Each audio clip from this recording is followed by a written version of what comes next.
capitalism. All of the gains in automation, it goes to the owner class.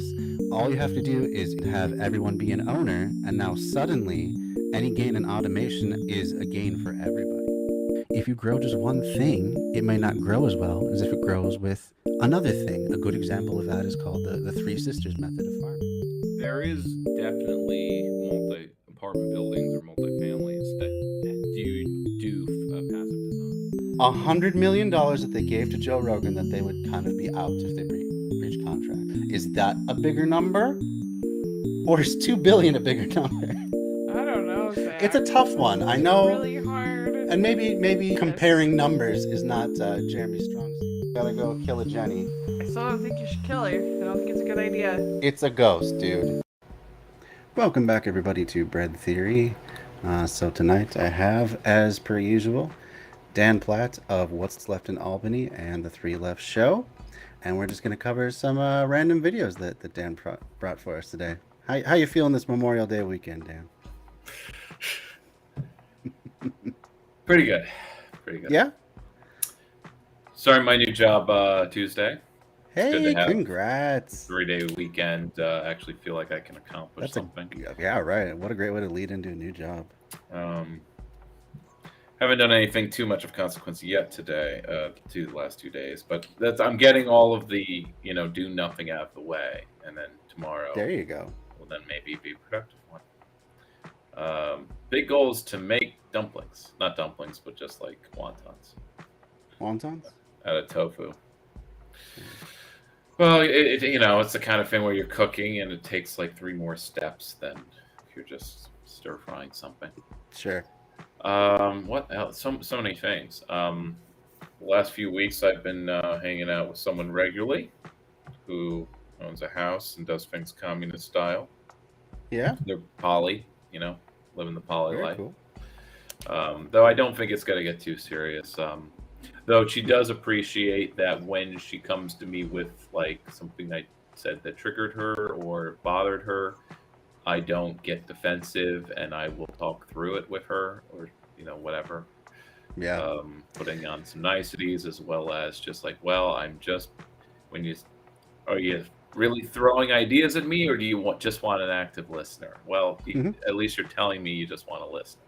Because my default is debate, bro, I guess.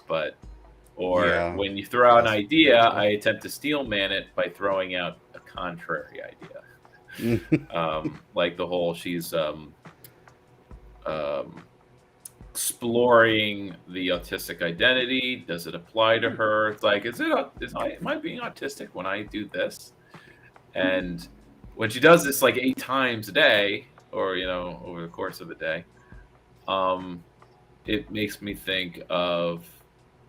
Oh no! Well, there's like, I don't know what I want, but like when I identify as a romantic to a friend of mine, he didn't give me the equivalent of buck up, man up, bucko, but just like that's a behavior, and a behavior isn't really something you should form your identity around, or like these things are like it's a behavior that you're used to, or it's your behavior. But is that really something you build your identity around and say like, oh yes, it was like this? Can you imagine someone saying, yeah, I've abused that person, but it's my narcissism. What are you gonna do? Wow. And in this case, it's like, well, I was having a tick, but hey, autism. What are you gonna do? But she works hard to manage various problems she has. So I respect that and mention that, and she appreciates that. Cool. And like she said something to the effect of like, when I get high or drunk, my autism comes out, and I'm like, and I made a joke while I was half joking of like, yeah, it's like when people say like they're really drunk and it's like and they're an asshole. It's like that's their true self. Yeah, true self is an asshole, and it only comes out when they're drunk. She didn't appreciate that, I think. But in hindsight, she doesn't do it in the moment. She'll message me the day after. It's like after reflecting on that actually did bother me. Yeah. And sounds like good communication lines. That's a good key. It is. But I also a message something I read in a book about authoritarian like cult behavior and about addiction, and it was still sort of pop psychology ish, Sure. but it was that when you have a side of like people can have multiple sides of themselves, a split, especially from if certain parts of themselves were suppressed, so that you have Mhm. a side that is doing the suppression, like the part of you that was trained by your parents, and then the Sure. queer side of Pushes you down. that is gets suppressed.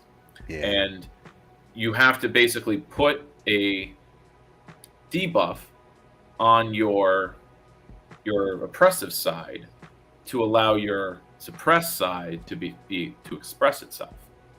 And so it's like you can have people who they have to get really drunk and lose control in order to Oh, yeah. be themselves or at least express the side of themselves that is gay or autistic Mhm. or Or maybe whatever just they're ashamed of. Yeah. whatever they're ashamed of to really Yeah. nerd out or Yeah. something. Yeah. Um so it's like, so you're really nerdy and analytic, and you only feel analytic when you're high, so you think that like being analytic is autistic. I don't. There are certain behaviors or personality quirks that are put in these camps because, like, when I'm shown a graph of like, can you self-identify as autistic, Mhm. and it's shown you show a graph and it's basically like liking peace and quiet is on one side, and I'm like, this seems Well, that's just like, flippant. yeah. And I'm not sure how to tactfully critique that in a way that doesn't come off of it. And I have, basically say my intention is not to dismiss your exploration of yourself. And it's Sure. definitely Sure. not to dismiss being autistic. It's like I say, like I'd feel comfortable, I suppose, if you did have a real diagnosis, but at the same time, the polycule is also a trans woman, and I don't need paperwork to treat them like a woman. Mhm. So why Right. should I need paperwork to treat you like you're neurodivergent? I shouldn't have to, but Yeah. I between people It's who identify as empaths and people who identify as like this and that, it's just I don't know. Maybe there's sort of like a bro-iness, a dirtbag leftist of just accepting that like we can be weird and we don't have to. We can I guess we can talk about and label it, but Mhm. again, I don't know what I want. So and it's Yeah. Yeah. Well, it's hard. This culture has a real pressure to, you know, uh, label everything, and then I don't know where I had a thought that I But in lost order now, but to like usually, and this is like the Foucauldian to philosophy medicalize. of That's what like, I yeah, was to trying to say. Yeah. medicalize, pathologize, we Hmm. pathologize these behaviors, which is something that like we have to manage our weirdness. And it's interesting that in Zoomer media, whether it be for kids or family media, though it really seems like there's the bad stuff is where it's just for kids and it's not family, like someone who's older could Yeah. enjoy it too.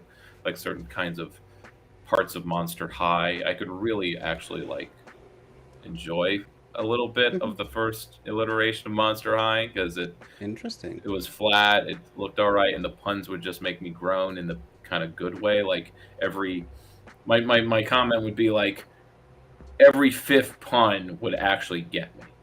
Like Yeah. it would hit me like, oh, that was actually a good pun. That was not bad for a Like, sitcom. um, but then I can't even get like 5 minutes into the more recent alliteration because it's part Harry Potter kind of thing where it's like you have Oh. a human girl who wants to be a monster, and so she Uh-huh. finds the monsters. I don't know. Maybe she's from a werewolf lineage.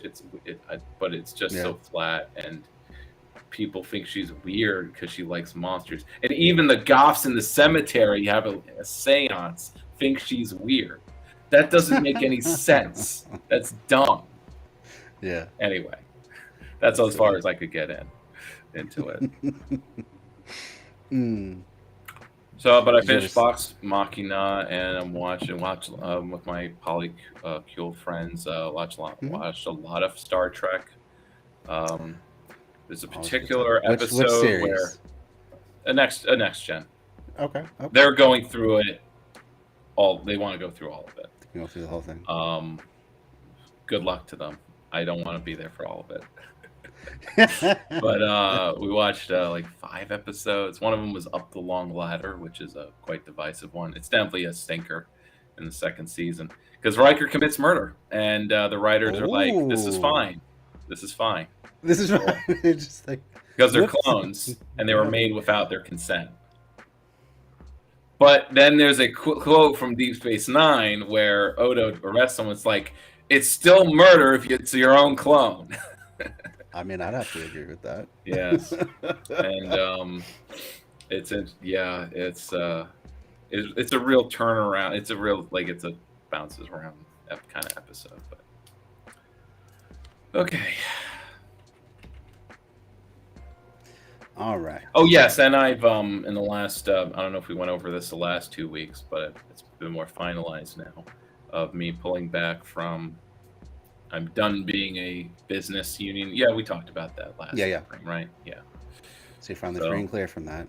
I've been enjoying the last 2 weeks and kind of being backed up from anything almost, and now it feels I'm neglecting the station. I gotta say, you seem a lot happier now. Since the last time we met, so yeah, when I'm working with someone who's just everyone agrees she's terrible. Mm-hmm. Yeah, another misstep with Polycule Friend is I just slightly for a minute used a black scent when making fun of her, and this was taken poorly because the Polycule Friends were raised in racist households. So when somebody does something problematic, they seem to be like more sensitive. I don't want to put it in the white guilt category, but I feel like there is more of a guilt that since they were raised with it or they're around more of it. And I never was. It's only been implicit bias in my case. So I'm sensitive to implicit bias, but that's the kind that's invisible that liberals don't, they'll talk about when it's in their face. But they don't know what to do. They don't know how to deal with it, except to say, "Well, I guess we just need more education." Yeah, that's the final. That's their solution to everything. Ultimately, is more education and more opportunities. On the show, I was covering how it's been a surprise, but the regional community college wants to build an annex campus, like a big facility, in the poor black neighborhood of downtown, the South End. This is where the station is, and it would be sort of be down the block, but it's replacing housing projects. So, the public housing, which is going to be demolished because the Fed basically says we'll give you half the cost to demolish it, but we will not pay to rehab them because they basically need to be rehabbed every 20 years. And that would include now replacing all the elevators, which as like the trope in the housing project where the elevators never fucking work. That applied to these towers. But in the last 8 or 10 years, I thought, and everyone else in the neighborhood thought the plan was for Albany Housing Authority to replace these towers with a standard block of housing. That wraps around the block, or it's in parts, so it's 5 stories and not towers in the park, but could have mixed-use functions. But now, because grant money or money is more available for educating the poors, now this is being put forward as being what the city is going for, and it's what the council just voted on. And nobody in the neighborhood was told. No, they just no one in the neighborhood was talked to. So the council person I don't think he voted for it because he's an okay guy and understands, like, we already have a small educational community center that was built, but all of the institutional partners basically pulled out because they only gave a verbal commitment 15 years ago. So it's essentially just a literacy, learn English as a second language. It still has some functions, but it's currently being done by the BOCES, which in New York is a state Department of Education, adult education programs. But when it's run by BOCES, it means it can't have any other function except what they do. Where before it could be a multi-use community center with public meetings and cooking. Now, if they run it, they can only do that.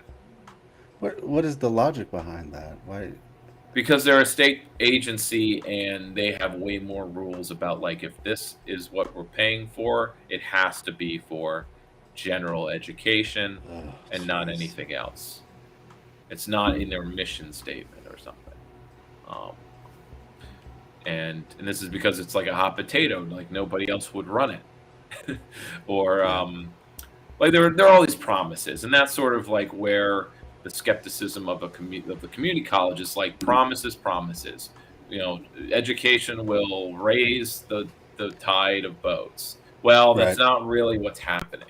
So, because you can prepare us for the job market, but if all the jobs are shit, what use is it?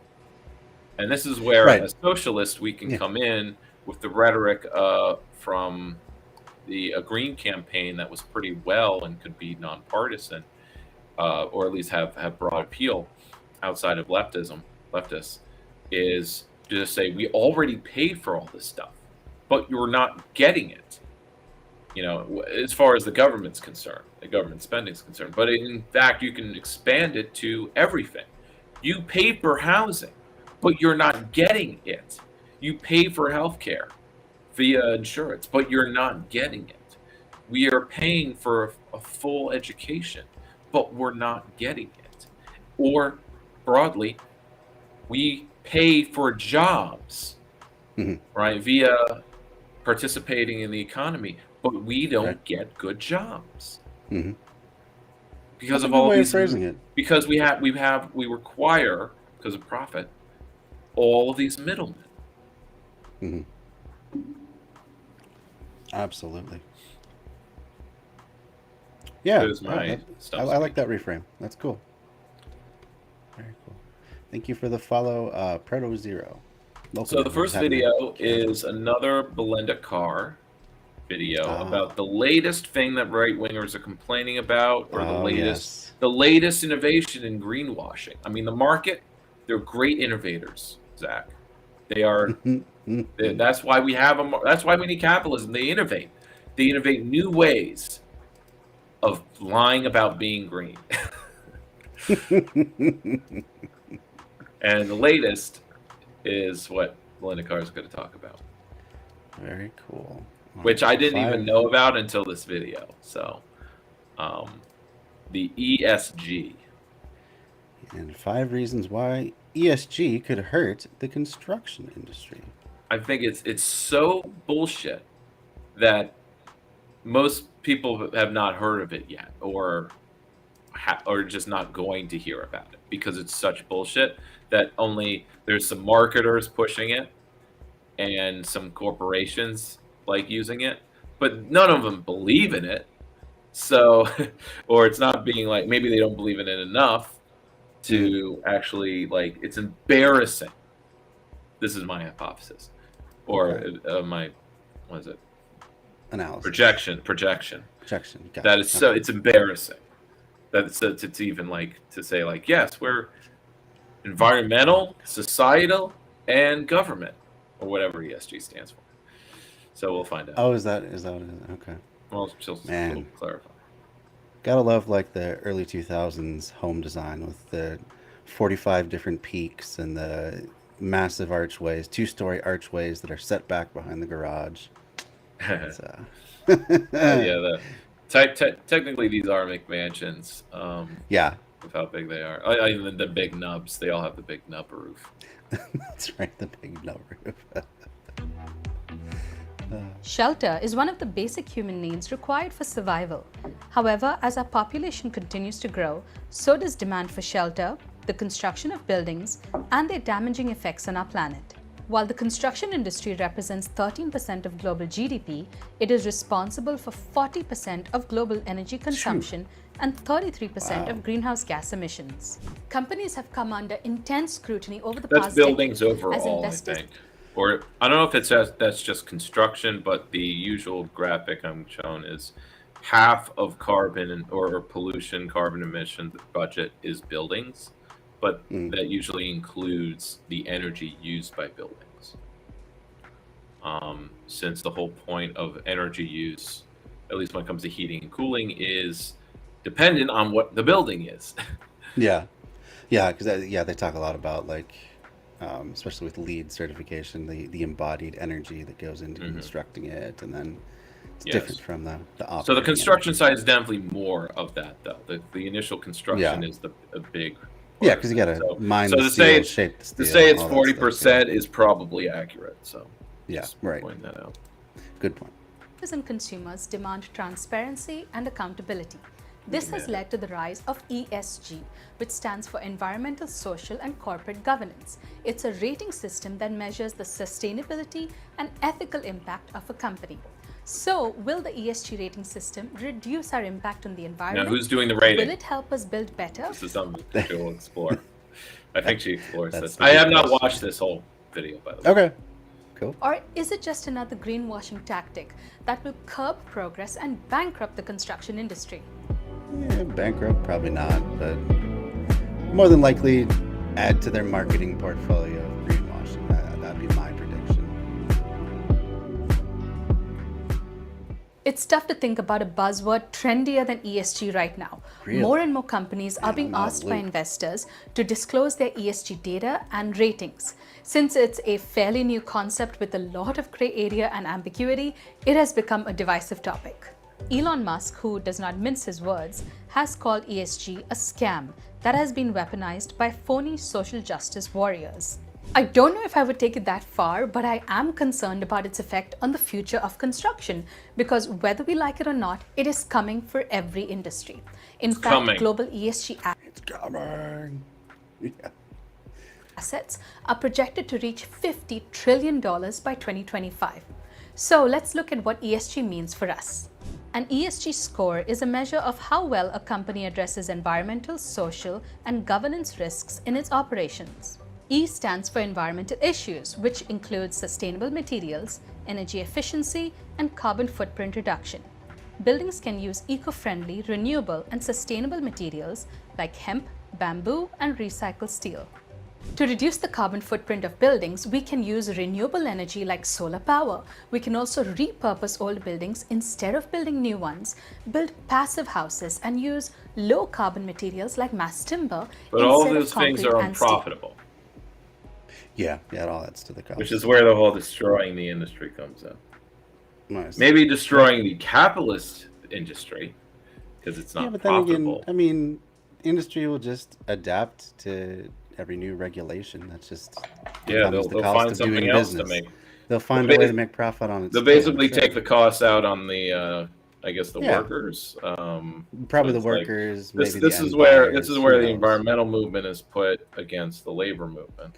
Right. Yeah. And it's been something of a. These things are like these things are a conflict specifically because, like, these both movements, so to speak, are not fighting for change in material conditions, AE mode production. I think as long as we're within capitalism, these things are at odds. Yeah, just because you have to make profit capitalism. Somehow. Right. So you have to attack profit. S stands for social issues, which includes health and safety, community engagement, and labor rights. The construction sector accounts for 20% of all worker fatalities in the US. We can reduce this number through safety protocols, training, and PPE. I'd like to see that if that's what that is like by state. Because New York has what we call the scaffold law, which I know because it was a big debate when I was in college. It was because it was basically put up on the floor, so to speak, for reform.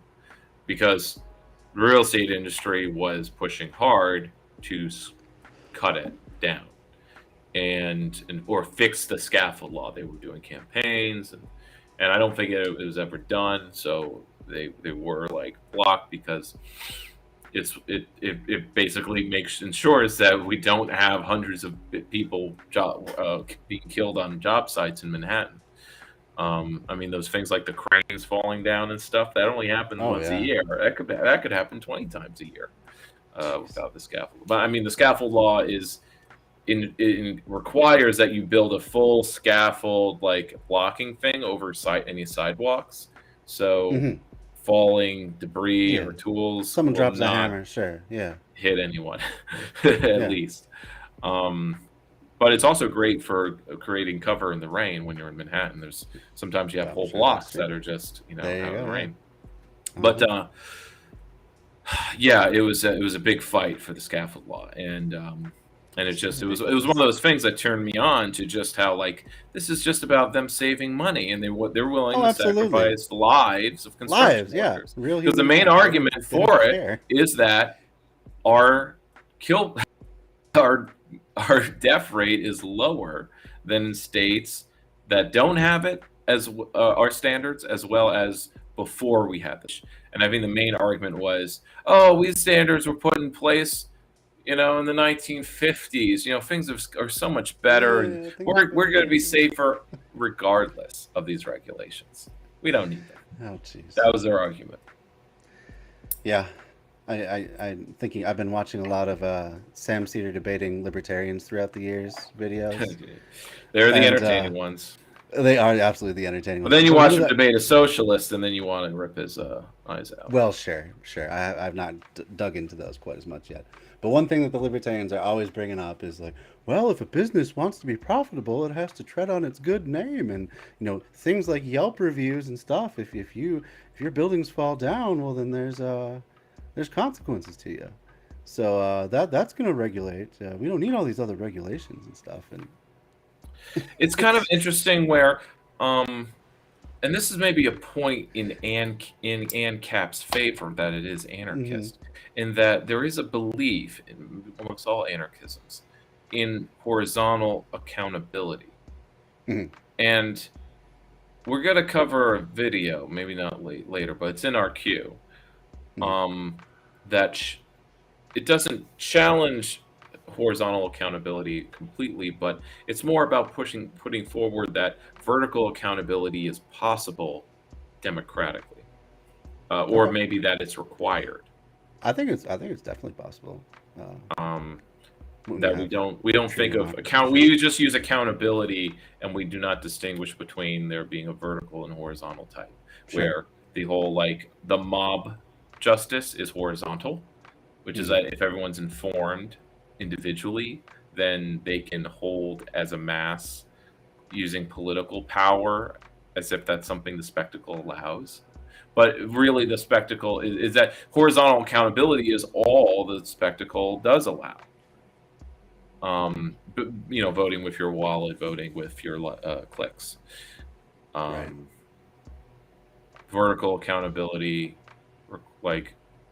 entails consequences that are actually defined and enforceable. Yeah, absolutely. Yeah, such as being able to recall a representative. This is a big tangent. Yeah, sorry. So this is a big tangent, but it gets to the heart of what's the point of having these ratings when the responsibility is just that this rating is going to be is it going to be put on all products or building? Who's doing these decisions are being done by capitalists and the firms that are employed by them.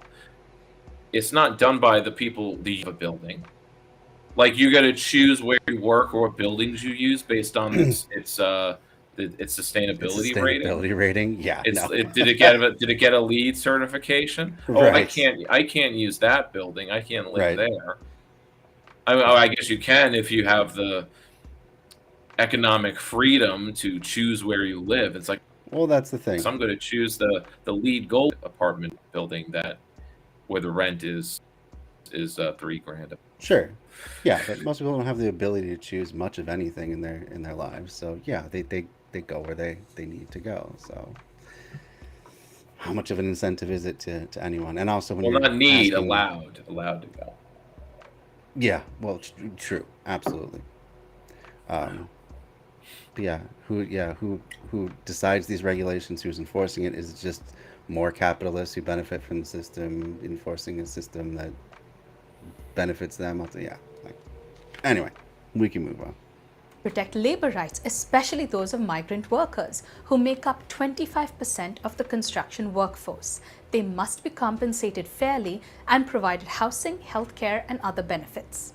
G stands for governance issues, which includes diversity, executive compensation, and transparency. It's no secret that the construction industry is male-dominated. A diverse board can offer different perspectives to the decision-making process, which can lead to better outcomes You can and have innovation. male capitalists and woman capitalists. Yeah, reminds me of the bombers with the rainbow flag painted on the back of them, and now that's somehow different than Or black capitalists, black faces. In my right. case. Yeah. Ethics and transparency can also help reduce costs and inefficiencies and improve accountability. So now we have a fairly good understanding of how ESG principles can be adopted by the construction industry. We may not agree with every single principle, but most of us agree with the concept of corporate responsibility. Pursuing profits is very important, but not at the cost of destroying our planet for future generations. During my building science research journey, I've come across genuinely good companies and products like hemp wool and hemp wood that can help us build better. But they are small businesses dwarfed by big corporations who can offer inferior products at lower costs. ESG ratings could help small businesses grow and encourage investors to support them. At the same time, there are 5 reasons why I'm concerned about making ESG scores mandatory. The first is reduced productivity.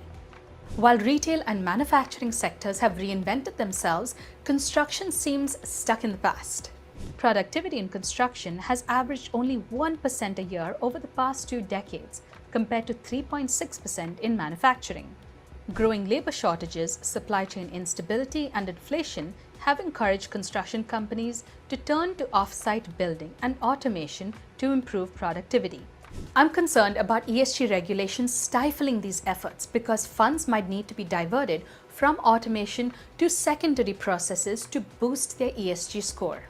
The second is the cost to consumers. The construction industry seems to operate on razor-thin margins. These happen to be capitalist arguments. Right. Why is she doing this? That's so what I'm odd. trying to figure out. These are literally textbook capitalist arguments. More regulation means against less any innovation regulation. somehow. It's not even real regulation. Right. Like there's a requirement that you need to hit ESG targets. Mm-hmm. But there's no mention, and I don't even know what institution is even doing these ratings. Yeah.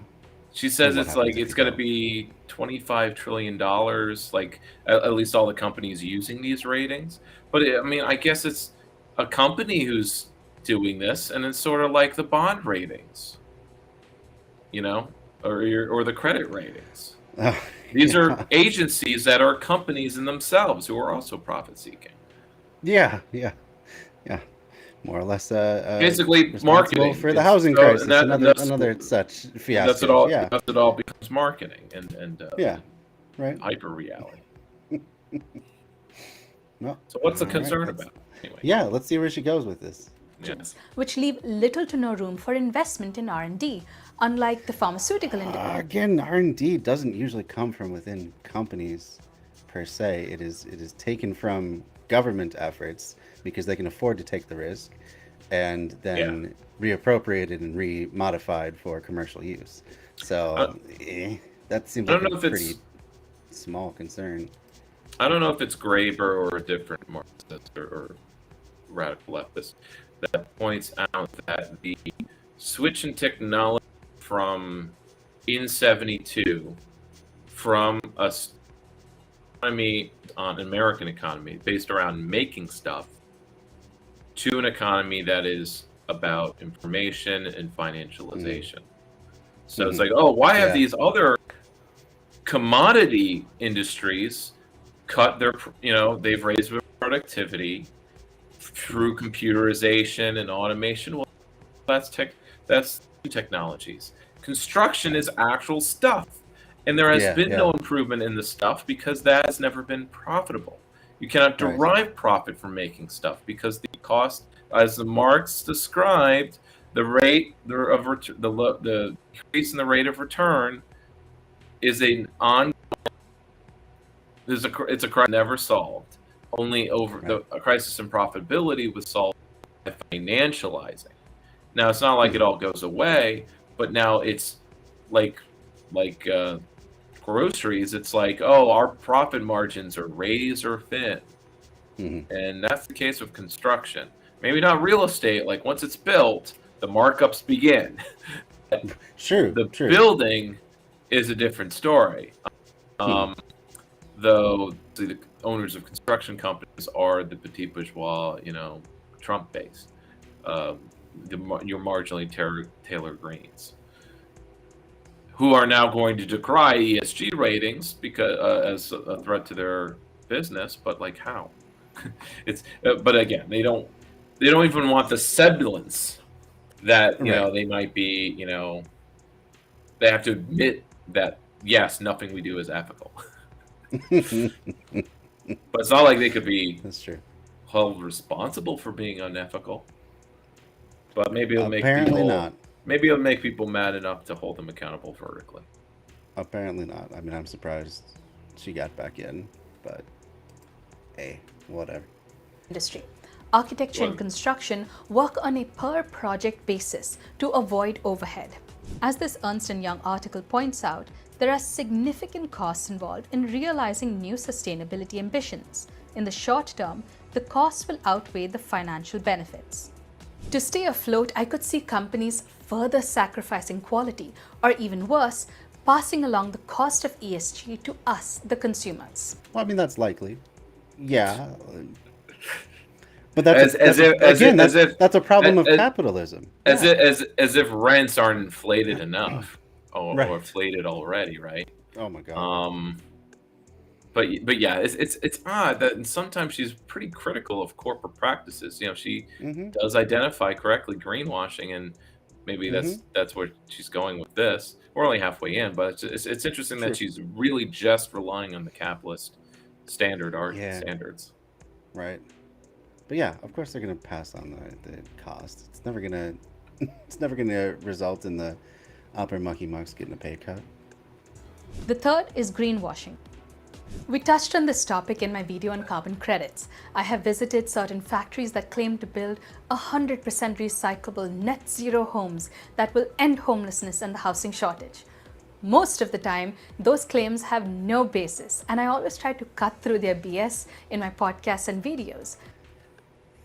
It is BS, though, also in large part because it's never going to be profitable to end homelessness and have enough homes. Like, part of the reason that they make such a huge profit on real estate is because it is an enforced scarcity. So capitalism has no solution to this. So it's not like she's right, any, but maybe not for the right reason, though. Yes. However, other journalists regurgitate lies and help deceptive companies gain more traction. Well, she's making a right-wing and a left-leaning critique to say that it's both marketing BS, and if it actually were to be done, it would hurt profits. Yeah, but only hurt profits. Not going to hurt. So profits. But she doesn't use that word. Only costs. It's all couched in, and this is how liberal economics works. Right. Everything is couched as that profit is in fact a necessary outcome. Yeah, like you have to have a profit after all the work has been paid. That is a cost. Yeah, the executive compensation is a cost. Yeah, because if you didn't have these costs, you wouldn't have the best talent. And if you don't, and so these are necessary costs. I always laugh at that. Yeah, but it is how they think. Doing business. Yeah. Oh, absolutely. It is how they think. Now, interestingly, so the office I just left, one of the engineers, younger, our age, she is married. So, when she came in, I did think about asking her out. She left. She worked for GE as an engineer, but she left when she came up against the reality that they were willing, or it is required of them, to let people die than fix a mistake that pollution, that they'll take the fines and rather than save people's lives. Oh yeah. And she bless her, wouldn't stand for that and entered the public sector. That's awesome. Which That's is great a that pay she has cut. integrity. But Yes, which is a pay cut, which is something our coordinator says it's that we need more reviewers, architects, and engineers, but they will get a pay cut if they work for us rather than a private firm. And that's, of course, really terrible. It's something that comes up with the city and city employment, where they kind of say, like, we have to keep raising the salaries to compete with the private sector, because otherwise they literally say it's not just a matter of talent or whatever, but like we will not have any qualified candidates apply unless the salary is high enough, which is both shocking to me that there isn't any surplus in people with X qualifications. I find that incredible. How is that possible? Or is it that because their educations were so costly that they cannot afford to accept a salary lower than 50 grand?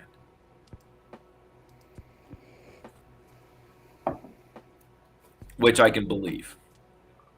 Because I'm, if I actually paid the full cost of like what a 4-year college degree is supposed to cost for an individual without any other help, without any other sources of like payment, then I can imagine why I would need out of the gate 45, 60 grand, whatever it is. Or live in a shack. Okay, we can continue. Sorry. Yeah, no problem. Just I was Well, you're reminded typing of- something. Yeah, one of the few good quotes from Fight Club where he talked about the realities of the recall of vehicles and stuff like that. So just reminded me of that. Oh, that's from Fight Club. Yeah. So yeah. Oh, okay. That's Now, just- how do we initiate a recall? Take the number of vehicles in the field, A, multiplied by the probable rate of failure, B, multiplied by the average out-of-court settlement, C, A times B equals C times X. If X is less than the cost of a recall, we don't do it. Yes. So yeah, that's just that's the reality. So yeah, they're responsible for killing people. They know they're responsible for killing people. This is any large industry. And yet, if it's not profitable to stop killing people, they will continue to do so. So, In 2021, The Economist discovered that the world's 20 biggest ESG funds held investments in fossil fuel producers, oil producers, coal mining, gambling, alcohol, and tobacco. Next is subjectivity. ESG ratings are controlled by 4 market leaders: MSCI, Sustainalytics, RepRisk, and ISS. oh boy, those sound some really corporatized. There you go. So the Yeah. ratings for corporate responsibility are themselves corporations. Corporations. They're regulating Hey. themselves. This is what they talk about when they say they're going to regulate Mhm. themselves and hold themselves to account for their the harms they cause. And even this critic of greenwashing will use their talking points about how, like, well, if we actually did it, and this is where I guess the corporate communism comes in, where you have corporations who are, for marketing's sake, pretending to be social justice warriors. Right. In that, like, they're applying this, and corporations are being forced to take these on, because if they don't, they suffer some kind of hit with investors. And apparently there are enough investors, liberal ones maybe, who want at least to be tricked into thinking that their money is going towards some kind of ethical capitalism. Stakeholder capitalism, it's sometimes called, as they are stakeholders. But an actual other stakeholders are involved, that's messy. Yeah, right. Oh, but they might as well call themselves like synergized eco-spiration or something like that. Well, they do. What the hell are these RepRisk. names? RepRisk. They do. RepRisk. What the fuck? ISS ESG. Wow, that's so transparent. International Space Station. Right? I didn't know that was involved. Maybe it is. Maybe they're monitoring these building projects from space. You never know. Yeah. Each of these 4 agencies uses their own proprietary methodology. Oh, a proprietary methodology at that. So that means you can't access them. You can't. Audit them. So much for transparency being one of those values, right?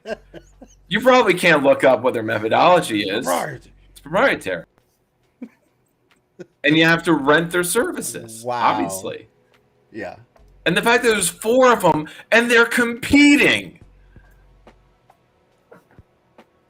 So I guess Elon's right in the broken clock is right twice a day. Well, and I'm agreeing with her that if they make this mandatory, that just gives this entire unelected agency the power to approve or deny whatever they want, and give them enough of a kickback, and they just may.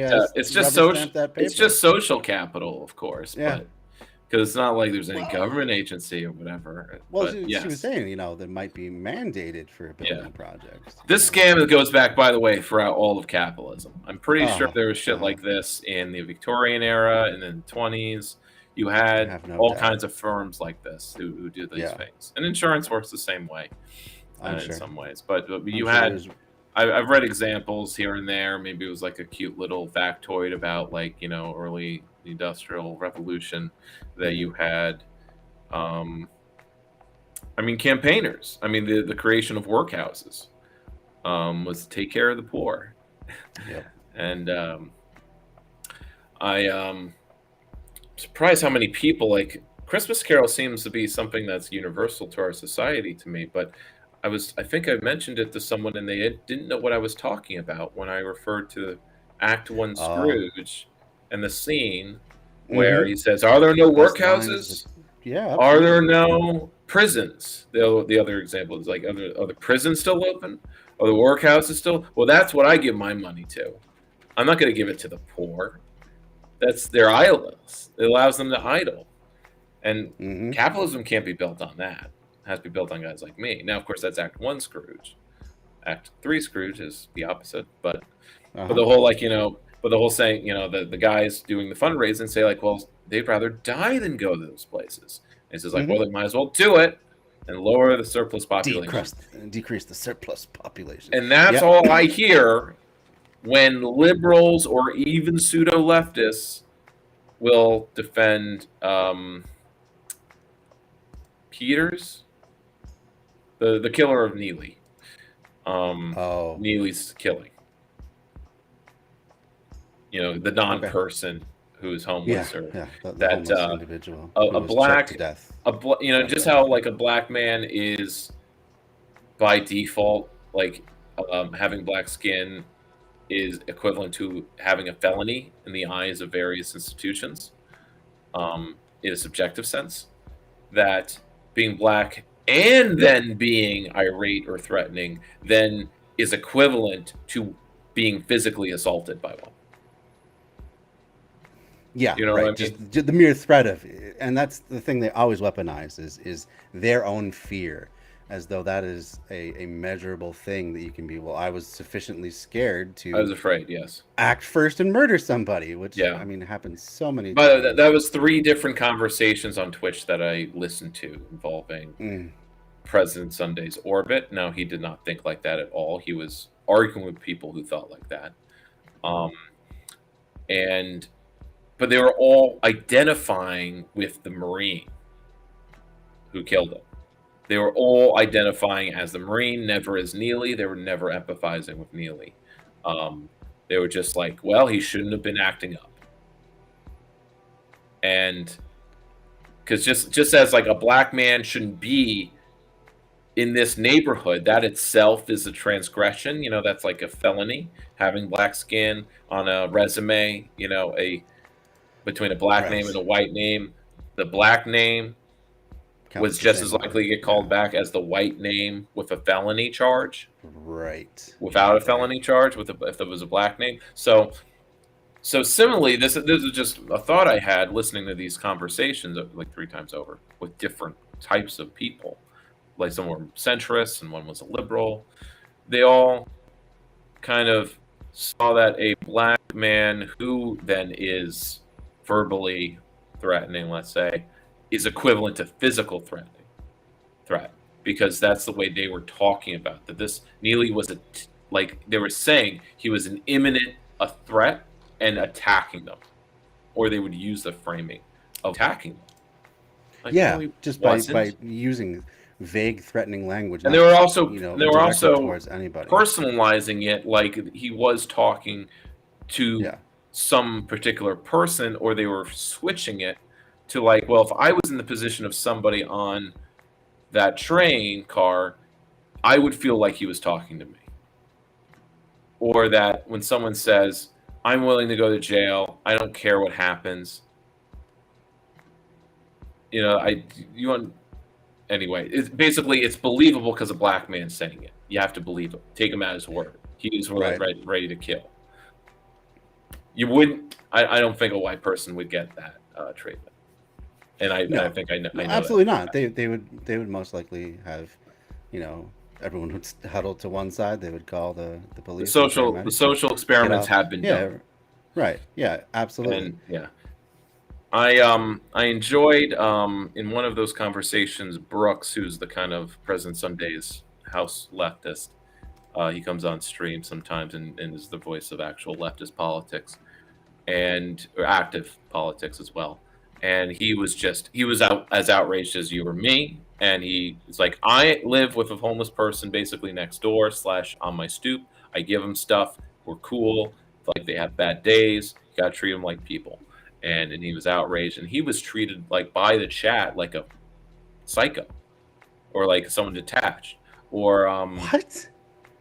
That I find surprising. This is with Kidology on the stream, by the way, the radical centrist who had a critique of the left, and she's sort of like an okay person, but not really. So was this her people coming after them and getting? No, but she was able to relate that she lives in London, and so she takes the tube.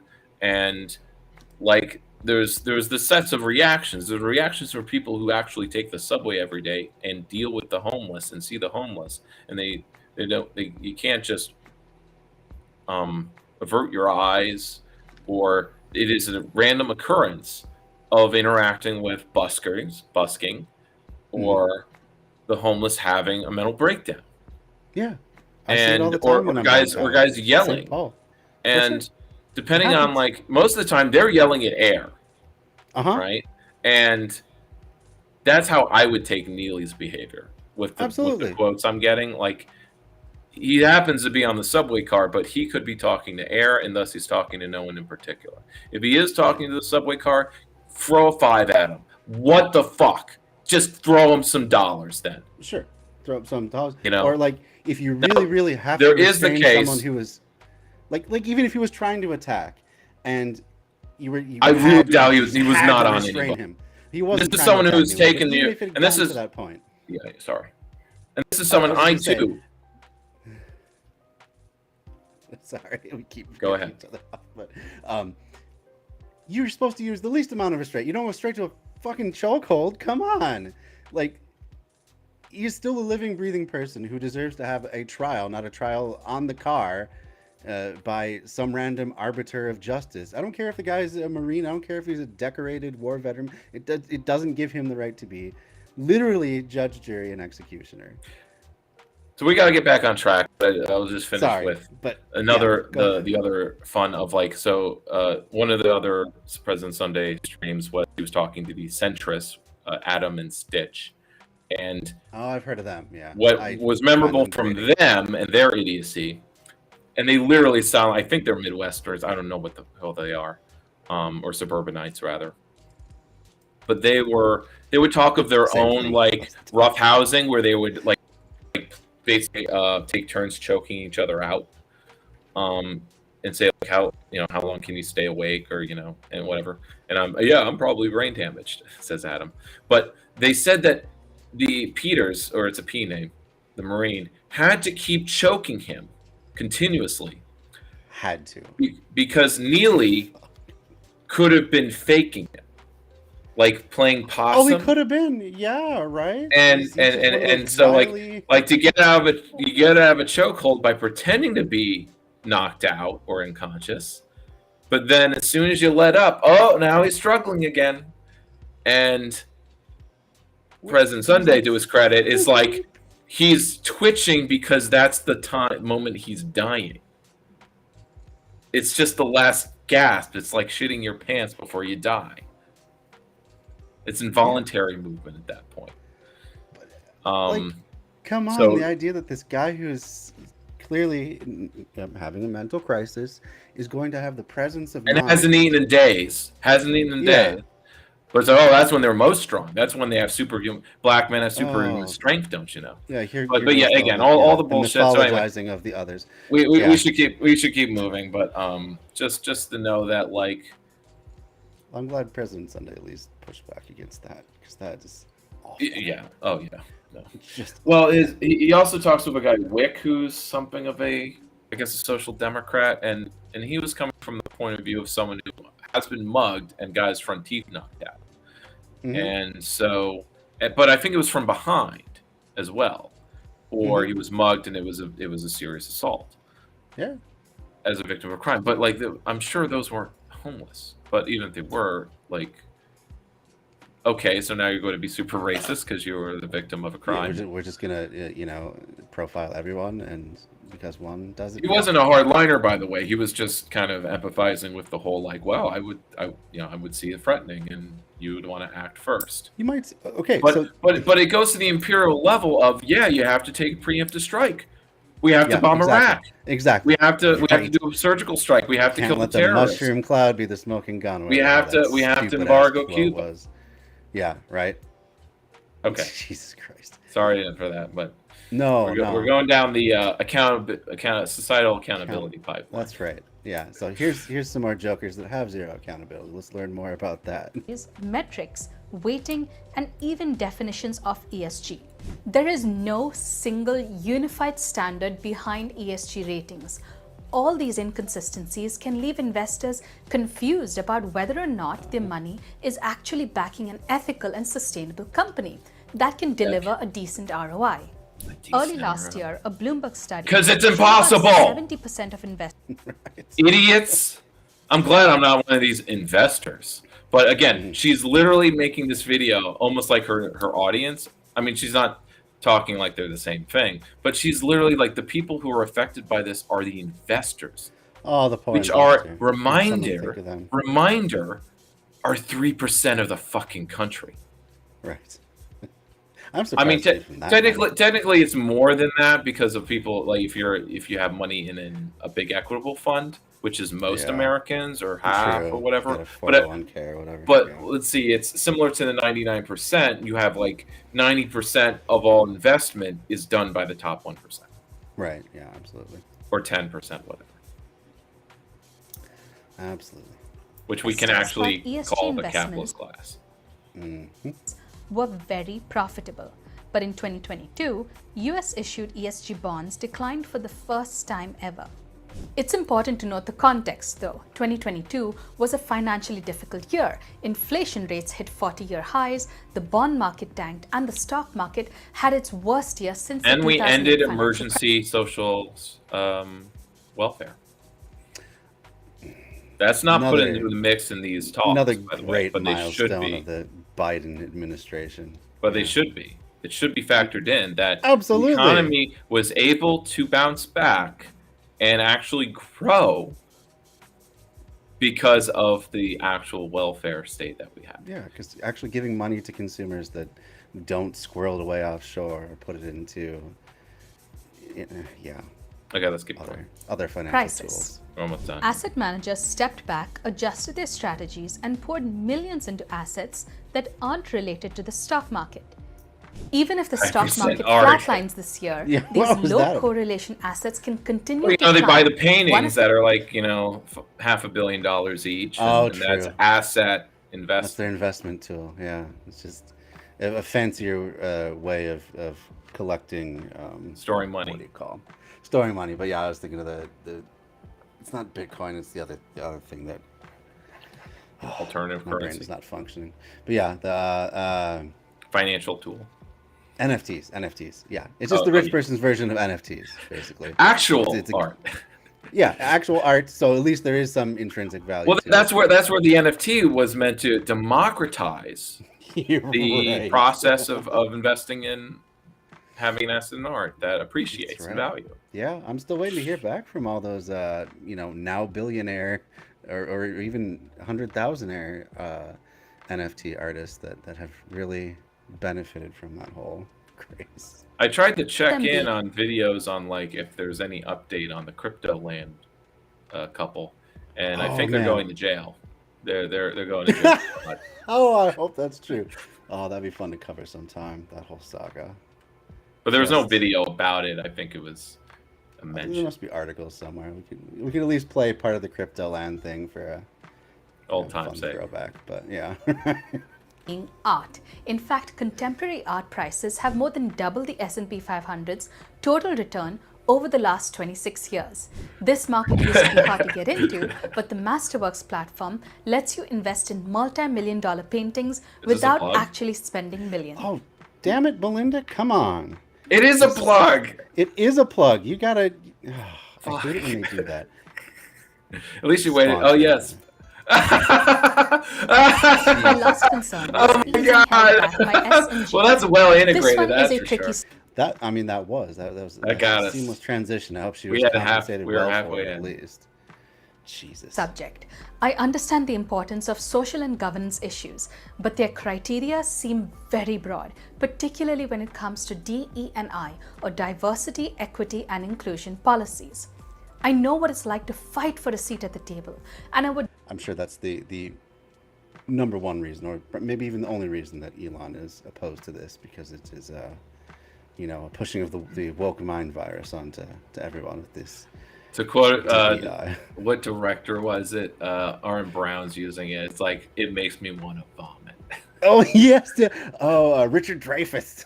Richard Dreyfuss. It makes me want to vomit. Hiring black people.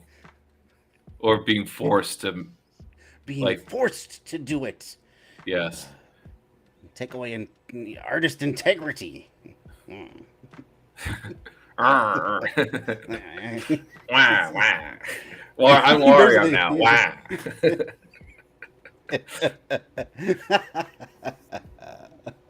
That's awesome. would love to see more women in construction, but I personally lean towards merit-based systems like MFE or Merit, Fairness and Equality. I made a video a while back on why homeless shelters are so expensive. The average cost of shelters in California is $700 per square foot, as much as luxury homes. Would these companies score high ESG ratings despite their inferior quality products and outrageous costs? As this Reuters article points out, ESG is more about generating profits and less about saving the planet. ESG could turn into an unnecessary expense and a distraction from real progress. I see value in the idea of an ESG rating system, but the execution concerns me, just like the carbon So credit the system. implication is the one we were making, that this is about the agencies and the marketing firms generating profits, but collecting it from the poor construction industry. Yeah, especially if they get force of law backing them to require it for projects. That's Or some it's sort of like the carbon market, where the Biden, Yeah, exactly. the Democrats will like institutionalize these, Yeah. like they'll say like, oh, this is great, market actors who are, doing. Well, I mean, let's see, how did we'll probably see that the EPA will partner with the ESG firms, and Would not be and it will surprised. be like 09. It's one of those good old public-private partnerships that Yeah. never. Well, have any how dirty did how dealings did to say. how did the bond rating agencies Yeah, exactly. their relationship with the FCC? Obviously, Right. there's been tons of documentaries about that. Yeah. Not fresh in my mind, but I'm pretty sure they had a good relationship, right? Yeah, they were pretty cozy with the FCC.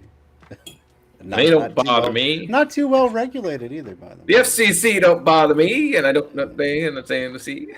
Yeah. Sorry, that's shady. Yes, I recall. Feels so. Fortunately, the SEC has launched a climate and ESG task force to identify any misconduct on climate and ESG related disclosure and investment. They're on the The case. construction industry What's that? the FCCs, they're on the case. They're on the case. Yeah, they Has a lot of room for Feels so growth. much more But is ESG the answer? Let me know what you think about this system in the comments below. I'm now offering early access to ad-free videos on Patreon as a This might be the last Melinda Carr video we cover.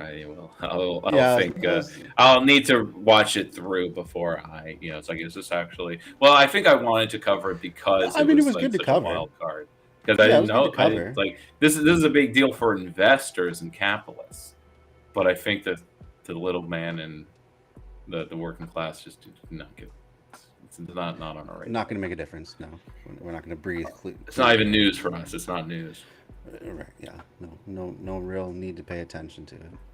So the next one is more fun.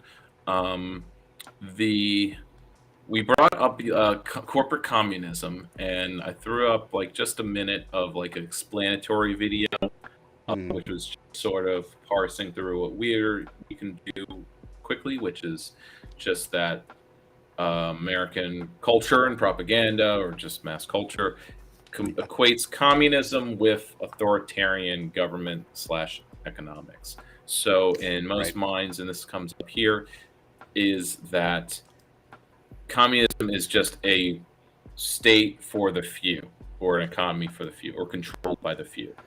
Right. Because capitalism, laissez-faire, or whatever, even if it's regulated, it's open to anybody. Anyone. Yeah, it's open to anybody. It's bottom up, or it's many. You have many firms. You have many people competing.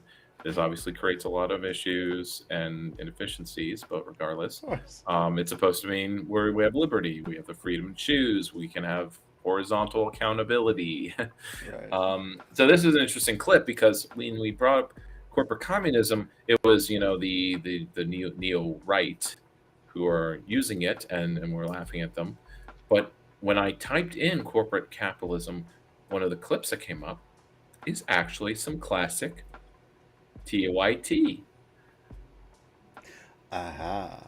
And we'll have, this is very early Young Turks with Chuck Yeager, and particularly, I'll let it speak for itself. Sure. But it was not surprising that I was watching this, but you had Social Democrats using the phrase corporate communism to refer to the concept of like, we have socialism for the rich, but not for the poor. So that socialism is good when it's for the poor, but not for the rich. We don't like that, but that's what we're going to call what's happening, which is still a slight against the word socialism in my book. Of course. Absolutely. It's still like saying that it's like, why would you want socialism for the rich if you don't want it for the, why would we want it for the poor if we don't want it for the rich? Like, what's the difference? Shouldn't everyone benefit? Ethics, or like what's the difference to you? But the point is, these are social democrats who don't like socialism. Right. They are capitalists, and they just want a capitalism that is, in their minds, not corrupt or non-monopolistic. Right. And just have the right people in the right places, pulling the levers and reining everything in. And enough social welfare. So do you have that up? Yeah, pulling it up now. Okay. Let me just share as well. 13 years ago, blast from the past.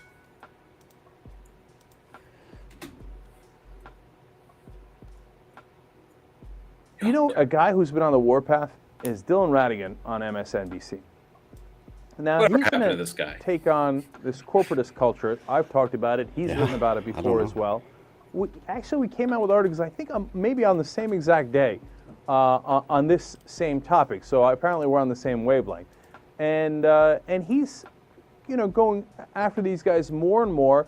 And he's one of the few guys in the mainstream media right now where they discuss the real motivations of the politicians and how they're getting paid off by the lobbyists. Now, we put a spotlight on it because it happens so infrequently.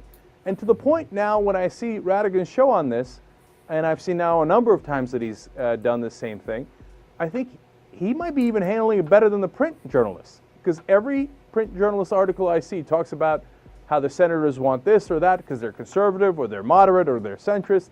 but they don't mention the lobbyists at all as to what their motivations would be. And those are terrible articles because they're leaving out the real motivations of the politicians. Well, Radigan handles that class now. Interests, as you watch this video, look at what he calls here either. what I call him corporatists. So, look at what he calls them. It's Oh, the corporatists. Interesting.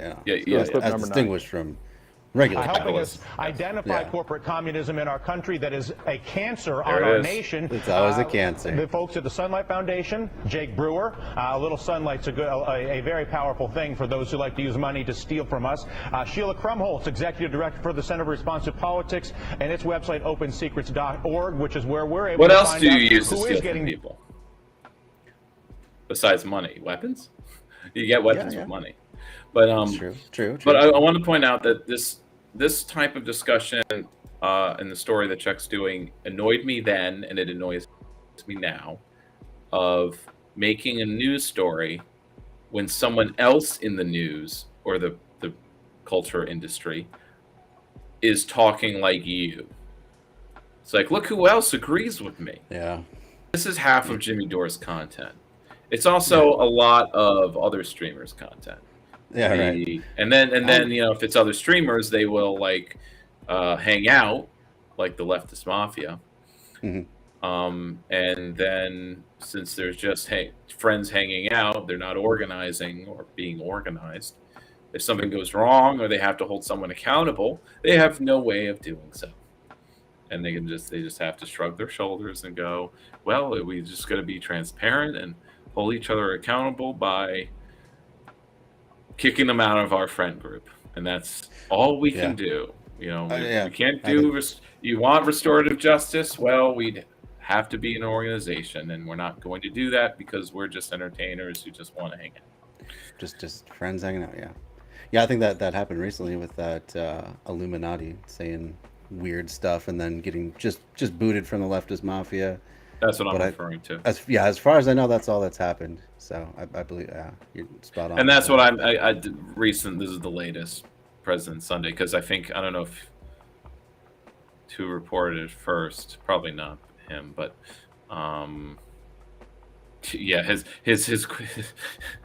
his title for the video with the leftist mafia reaction is just like, Lance is just unlucky, I guess. Because Lance makes it about himself and how people are like mad at him, or it's like it's just drama, or like it's more serious than the usual drama, but like we deal with so much bullshit that we really can't tell our feet from our hands anymore. Bought off by who? And then you can see here, of course, Jonathan and Karen. Jake, I will begin with you. Walk us through how it is that the lobbyists are controlling this process. Well, the thing with the lobbyists is that they're not able, we're not able to track the real influence that they're having, or at least we weren't until last week. And what we were able to find is that they're actually coming together to form these clusters of influence. And so, along with Sheila and her team at the Center for Responsive Politics, we're able to find that lobbyists are coming together in large numbers and giving large sums of money that is actually having much more influence than we were originally able to track. And again, we're running up into a case where we have a 19th century government process, or practically so, coming up to a 21st century citizenry that demands this type of accountability and transparency, and we're now able to track that through new investigations. We're demanding it in 09. 09 was, I said 09 Democrats were really demanding better. Of A, the Obama administration, and B, the supermajority that the Democrats had. So notice the title, who's writing health reform? This was when the ACA was being crafted. And this was where the discussion of lobbyists and making it about them being the problem, or corporate communists using their money to control the economy. I'm like, well, then it doesn't matter who's elected then, does it? Or doesn't matter how many Democrats are there, because they're being motivated by these clusters of lobbyists. So, and Czech reacted to this by, in the next few years, forming his own super PAC and wanting to get money out of politics and focusing on that, as others did. And Occupy's main issue was money out of politics when you get to it. But it didn't didn't form into any cohesive political power or even a demand. Mostly there was a number of laws, or there are a number of bills for addressing money in politics, but there was just no cohesive push for it by any movement. Not only Occupy didn't really push for it because we don't care what the Congress is doing. We're we're anti-republicanism in a general sense, or because half of them just fought like, oh, we got to get the Democrats back. Well, this is, I mean, again, half of it wasn't the Occupy's beginning, but it was a lot of people joining. Were people mad or thought that the problem was that Democrats lost the House? But this is taking place while Democrats have the House. A freaking supermajority. They could have rammed so many things through. They rammed nothing through. Because Yeah, that would change. That would protected disrupt. abortion. They could have put through That would a disrupt real things. public option. Zach, Yeah, that would be disruptive. Exactly. That would be So- disruptive. Mm-hmm. It would be too disruptive to do that. Yeah, that would turn off the gravy too train disruptive. spigot a little bit for them. You can cut welfare because that's not destructive, or you Yeah. can pump the brakes on this or that. But that stuff would be too disruptive, and so would a public option. Too disruptive. Yep. Been able to uncover. Sheila, how does this work? In other words, if I understand correctly, lobbyists are actually giving their own money, and then if I'm a lobbying firm that has a lot of lobbyists, I just go to Karen and all the other lobbyists that I work with and say, everybody give as a syndicate to Max Baucus to make sure that the corporate communists don't have to compete while everybody else in this country does have to compete. For example, again, preventing competition so that our healthcare companies can continue to take money without actually having any real competition. So being monopolistic makes you communist. Makes you a communist, I guess. Because when you have a communist government, you have one. There's a single They party. have monopoly on capital, right? Yeah. Monopoly on capital. It's monopoly. So when a capitalist is monopolistic, I didn't really know that Nelson Rockefeller That's what I was a gonna communist. Say.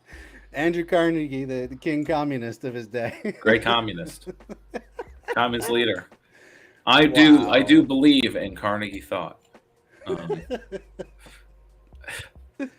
It goes on and on, but yeah. Oh my God. But that Radigan, I think, I don't know if he's probably not I don't know if he's the first person to use this phrase, but this is at least a step back from the recent use, and the fact that it really hasn't been used until now, I'm not sure why.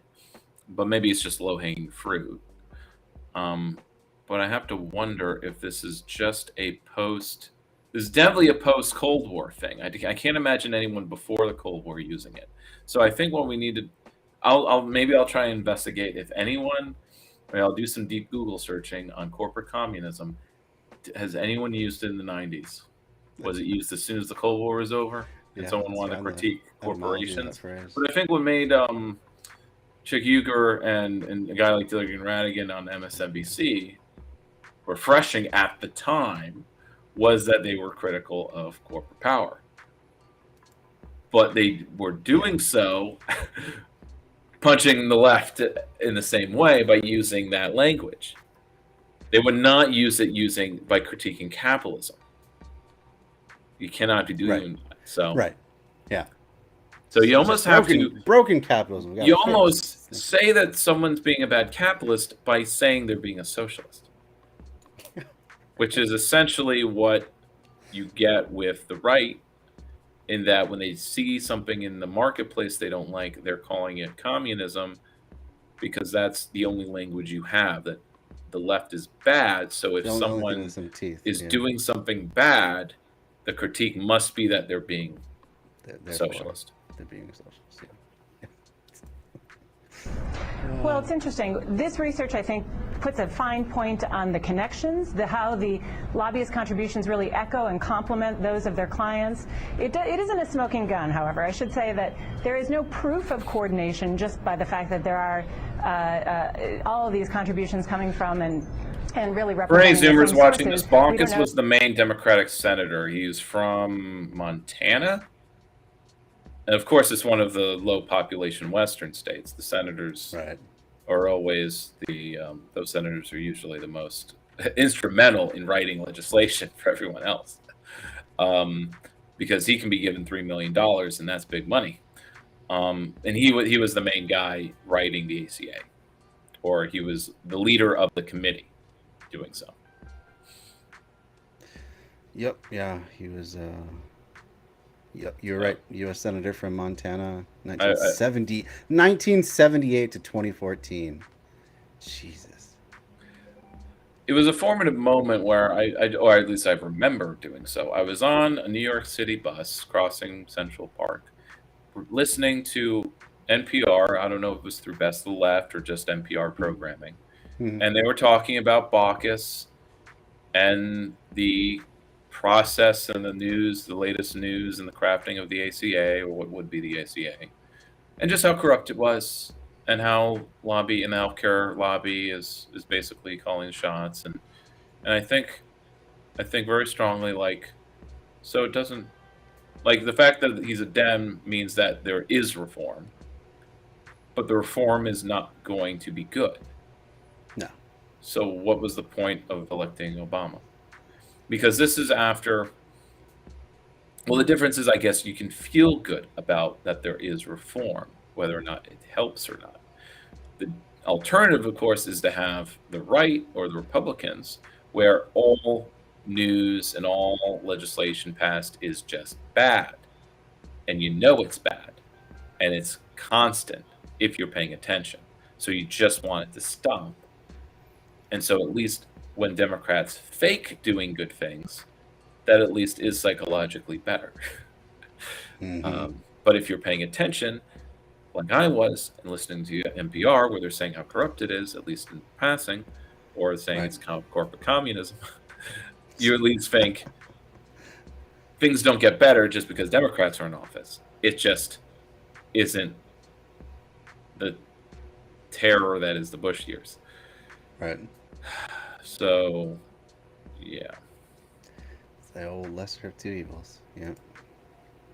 If We it can was probably raised through stop a if you fundraiser, or if it was raised by the client or by the lobbyist, we don't know the direction and the I just motivation wanna know. necessarily. But we can say that these lobbyists who are marching up to Capitol Hill to lobby on behalf of their clients have a big dollar sign on their back. They represent so much money from themselves, their colleagues, their family members, and their clients. Well, politically speaking, though, Dylan, John too, McCain's you at the have top. to ask yourself. You look at the composition. He was of supposed to be the committees, you look at independent guy who's a straight shooter. And he's getting nearly $1 billion. Well, probably gives you an idea of why he was one of the reasons he was the holdout against Trump for repealing the Affordable Care Act. Probably get more of that donor money. the dollar donations that they're getting. This is how business is done in Washington. This is how political compromise gets made in Washington. Maybe we'll get a little bit of change, but not so much change. And that's sort of what we're seeing, I think, with Wyden. Jake, the more I learn and see this, the more I suspect we don't have a two-party system, but we have a one-party system where it's those who have the money to control Democrats and Republicans to ensure they don't have to compete, they get tax loopholes, et cetera, and then everybody else that gets screwed. Is that basically how this country's set up right now? Right now? That's how it was set up in its inception. That's the whole point. They have to pretend otherwise. They have to pretend that there things were Well, okay this in the is so past. new. That there was a past where things were better. You just have to Uh-huh. pretend. I don't know why people older than us do this. I don't plan on doing it. I surely hope I don't fall into that. Yeah. No. We can say it's better in that we didn't have the same security state, but it wasn't better as far as our empowerment was concerned. Yeah. Increasingly, that's the way it starts to look, doesn't it? I mean, I think the problem here, too, is that we're just simply not able to track who is having the real influence on this bill. At least we haven't been. And so there's a real onus now on Congress to release more information about who is having that influence on them. And so that when it comes time for us as a citizenry who sent them to Washington to really represent us around these truly vital and important issues to this country, that we're able to track who is, in fact, influencing them. That's what it's really about, money and influence. And we're now, for the first time, starting to see who is actually having that. This is where the kernels of my anti-capitalism start. If money is political power, then the problem is that they have too much money. But why do they have too much money? Because they accumulate profit. Absolutely. 1 plus 2 plus 3 equals 6. What is so fucking hard about this? I don't understand. Right. Yeah. But they think the money must be earned. It's okay that the money was earned. It's okay to make money, but you equate making money meaning earning a living with profit. Shouldn't do that. And that's what was done in the debate we watched, where the socialist has to point out, like, the guy selling rugs is not going to start an app to advertise rugs, so we buy too many rugs, so we can maximize how many rugs he does. He just wants to sell enough to net. Through this new work. Man, I don't know where Dylan Ratigan comes from on the political spectrum. I literally don't. I don't know if he's from the right or if he's the left. I don't know if he's a former Republican or a Democrat, or if he was a former Republican or a former Democrat. I have no idea. I know he used to be on CNBC, and he parted ways with them, and now I'm glad he did, because this is the kind of stuff they would never allow on CNBC, even though they're, of course, under the same umbrella of MSNBC. They do different programming over there, and challenging the corporations and calling them corporate communists. That's not going to fly at CNBC, but he's entirely right. I mean, that's harsh language, but I like that kind of language, because that is what they are. They're, as I've explained many times, and I got a blog up on it today on our website, on theyoungturks.com. I even did a poll on it on AOL's Hot Seat. They're corporatists, and they're the opposite of capitalists, because capitalists want free markets, and they want choice for the consumer, and they want competition. No, they don't. No business owners like, you know what I could use? You take them at their word. Competition to spur me along and innovative and lean. And Czech's issue here, as many Americans, is that they seem to take the ownership class at their word. Yes. That's like, they say we want freedom and free markets and competition. Must be true. And you believe them. They believe them. That's all. Everyone on the right, whether they're paid or not, their main conceit is that they take, because a class interest plays a part, if in believing the bullshit. And it's amazing how people who are well-intentioned don't see through it, or they don't question. That's what, I guess, you got to question everything, right? What are they not question? What is the dogmatic person not questioning? They're not questioning that truth that capitalists do want competition and free market. That helps them somehow, even though they're always acting against it. But when they are acting against it, it's because that's doing whatever they can to squash. That's bad behavior, but it's not bad behavior for a capitalist. It's bad behavior for a person. But it's just assumed that someone. It's just. I think it's just the ideology. It's just this. It's what's normal. Yeah. So you're abnormal if you're monopoly forming. Yeah. As if that's something you're not supposed to do, but. Yeah. Yeah. Oh man.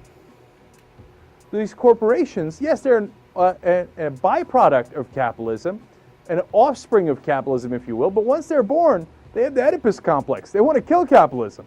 They don't want you to have choices. They don't want there to be real competition. They want to snuff out the competition. Now, that's normal. I get how that works. The problem is when these corporatists, or as Ratigan calls them, the corporate communists, capture the government.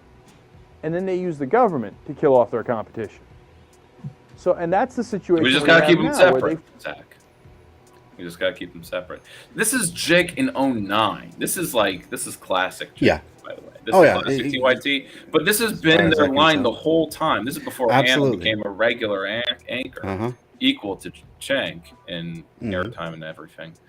But it's kind of interesting. It is the left-wing side of the TYT pair. But she doesn't talk that differently. But it's interesting watching this as a college student, and I wasn't always enthralled, but like I don't remember what I think I probably reacted with some skepticism to this line of his, because I'm just thinking about how the money is the problem, not whether or not it's affecting government or not. Or rather, accepting that like there's no way we can separate the economy and government. Right. That to me, that's normal that they are intertwined. Right. Like how could they be separated? Yeah. Like church and state, they're not separate. They weren't separate in the Bush years. No, so, they've never been separate. And it was always a delusion of the goal of the new atheist movement was to try to get that back, that church-state separation. But there was no actual demand for it, or the demand was for I don't know, the Constitution to be enforced somehow, or by electing Democrats who believe in church-state separation and enforcing the Constitution, but all they have to do is say that they will. Always indirectly in believing campaign promises. Yeah. Yes. Yeah. Or making it an identity politics thing where it's like the problem is we don't have enough non-theists or non-religious people. Why is it so profitable for a politician to be religious even if they're faking it? You know. Yeah.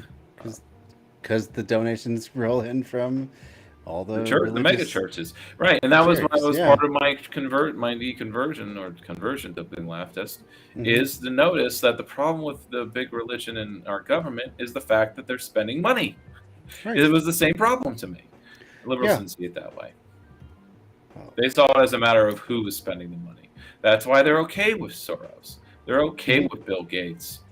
Yep. And all the other philanthropy. They like that.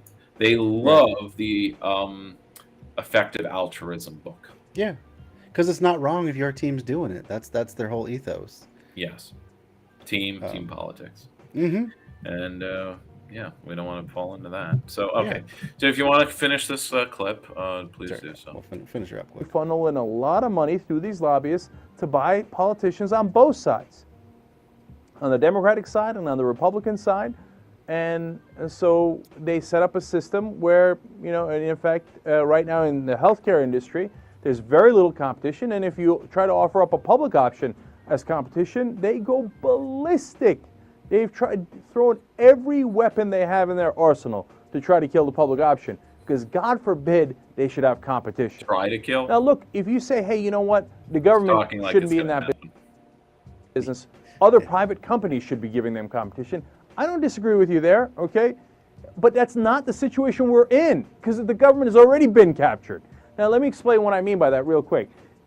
Look, on a state-by-state level basis, they only allow certain corporations in that sphere, okay? Now, if they opened up every state to every insurance company in the country, then you might have more healthy competition where premiums get lowered.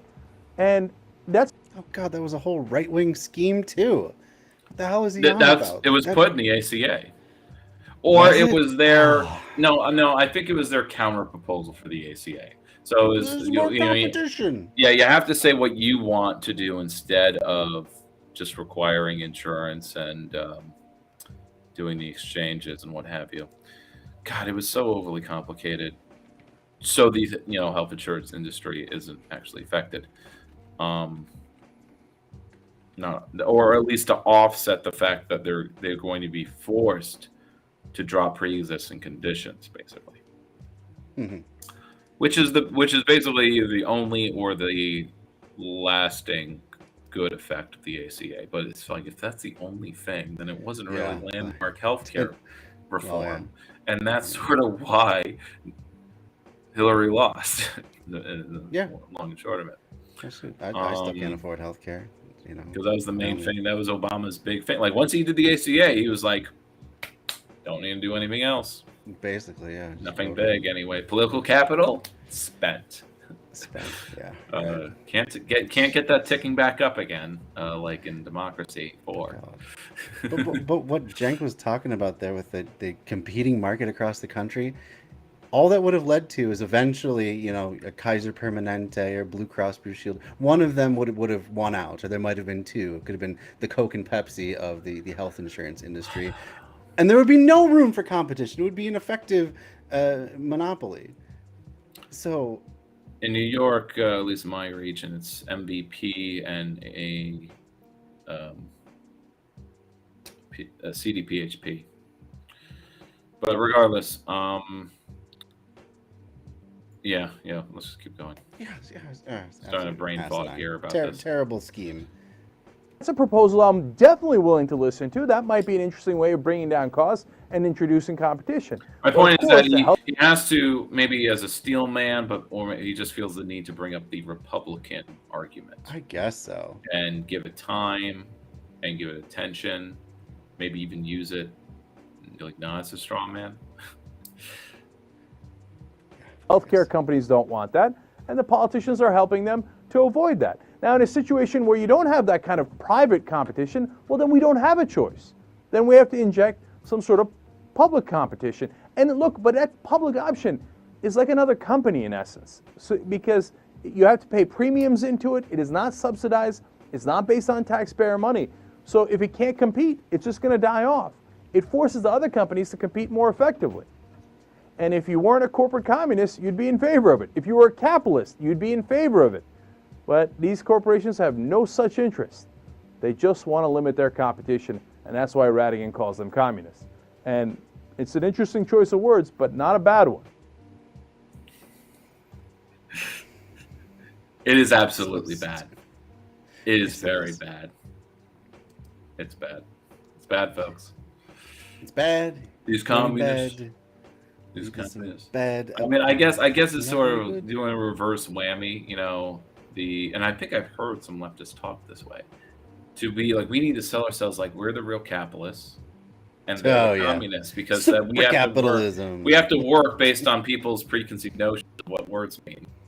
Right. So to be the arbiters of free markets, like I know who is a sort of commie, and can have revolutionary politics if he put his mind to it, but not an anarchist. He was very much like not that, more of a left upper quadrant guy, but he was also more of but he also kind of framed it as a socialist economy is of a free market. He's not totally wrong, because co-op economy would actually have more free enterprise. And that's something we can sell, because free enterprise is not the same thing as capitalism. It can't be separated. So it's some work, though, and it just means that when you make the pitch, we're not saying free enterprise is part of what we're against. But these things are clumped together in people's minds for convenience sake. I also have a clip of that Scrooge scene if you want to do that.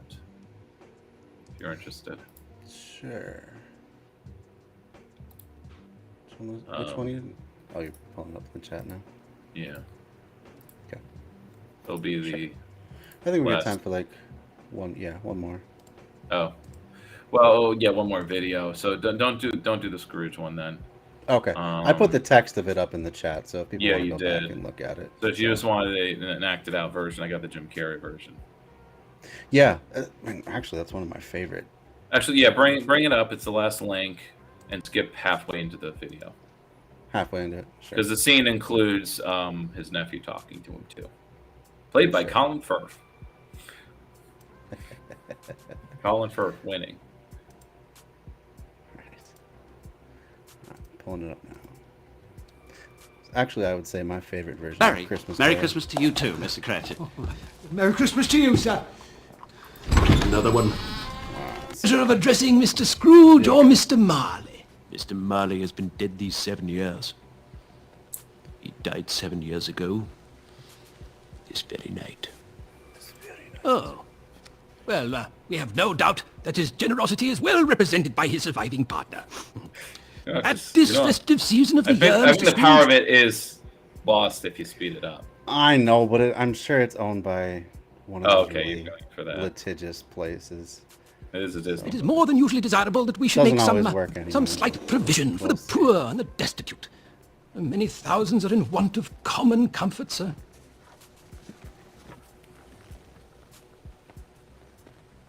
Are there no prisons? Prisons? Yes, plenty of prisons. And the union workhouses, are they still in operation? They are. I wish I could say they were not. The treadmill in full vigor? Very busy, sir. Good. I was afraid something had occurred to stop them in their useful course. Yes, at this festive season, a few of us are endeavouring to raise a fund to buy the poor some meat and drink and means of warmth. What shall we put you down for? Nothing. Oh, you wish to remain anonymous? I wish to be left alone. I don't make merry myself at Christmas, and I can't afford to make idle people merry. I support the establishments I have mentioned. Those who are badly off must go there. Many cannot go there, and, well, frankly, many would rather die. Then they had better do it, and decrease the surplus population. Good afternoon, gentlemen. Good afternoon. It's a good performance. There are some silly scene changes that are overly long. Otherwise, I do like that this version. It's particularly creepy. It is, and it's pretty faithful to the original book too. Yeah, I mean that's the actual text. Sometimes it's yeah. changed a bit or too much. Like I love the Muppet version, but they knocked out most of that scene.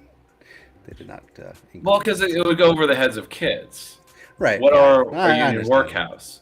Now, when I brought up the scene, there was also a clip from the BBC program called The Charles Dickens Show, where a impersonator basically plays himself, plays Charles Dickens, and it's basically like he's hosting like a late night show, and he's bringing on it's educational programming. I'm certain because the program is like, okay, we have Holly coming in with her report on the workhouses.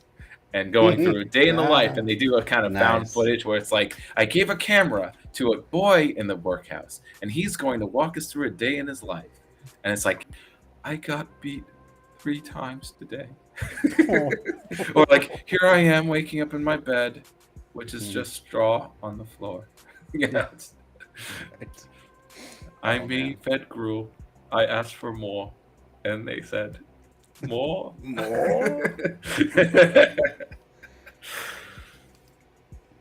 Okay, so last video, do you want to do the future of socialism or the 15-minute city?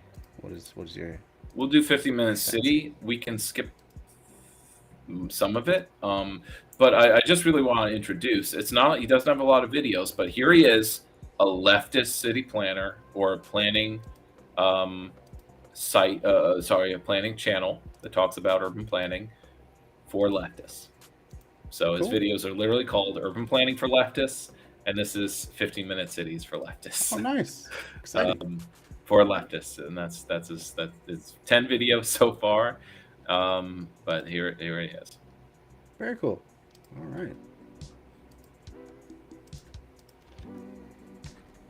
The 15-minute city is an urban planning concept. The idea is that grocery stores, markets, restaurants, bars, coffee shops, retail, entertainment, recreation, healthcare, and most importantly, a place to work are all within 15 minutes of your home. Or as the Republicans would have you believe, you are not going to leave within 15 minutes of your house ever, and they're going to build a wall around your city.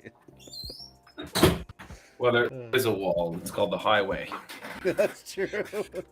Think of them as coverage areas, places that if you found yourself living anywhere inside of that area, you could access everything you need within a 15-minute walk. It might take 2 hours or more to cross the entire 15-minute city coverage areas, so don't think of them as simply 15 minutes wide. There are a lot of places in America that are reminiscent of 15-minute cities, but the idea of most people living near where they work is more of an aspiration than a reality. This is not a new concept. Prior to advancements in public transit and eventually the rise of the automobile, human settlements were inherently 15-minute cities. But the grouping of employment decentralization and neighborhood planning as the 15-minute city is a recent development. This term is most closely associated with Carlos Moreno, a professor and researcher at the Sorbonne in Paris. Moreno believes that proximity to necessities, community participation and decision-making... That's the main architecture school, I think, by the way. The Sorbonne. I'm a little rusty, because it's been a while, but I think that's like the main... Like there's the main, like, arts academy. And I think the Sorbonne is that part of it. Or I'm thinking of the École des Arts, you know, and that's like, that was the main school. Connection and sustainable urban living are all key elements of a 15-minute city. Real quick, I'm going to be using the term decentralized employment throughout this video. This is a concept where jobs are dispersed throughout a city rather than concentrated in downtowns, suburban clusters, or office parks. The 15-minute city, at least on paper, promises to decentralize employment and empower the people. To me, these two things form the foundation of a movement to eliminate our exploitative economic system. Do the politicians and planners implementing 15-minute city concepts feel the same?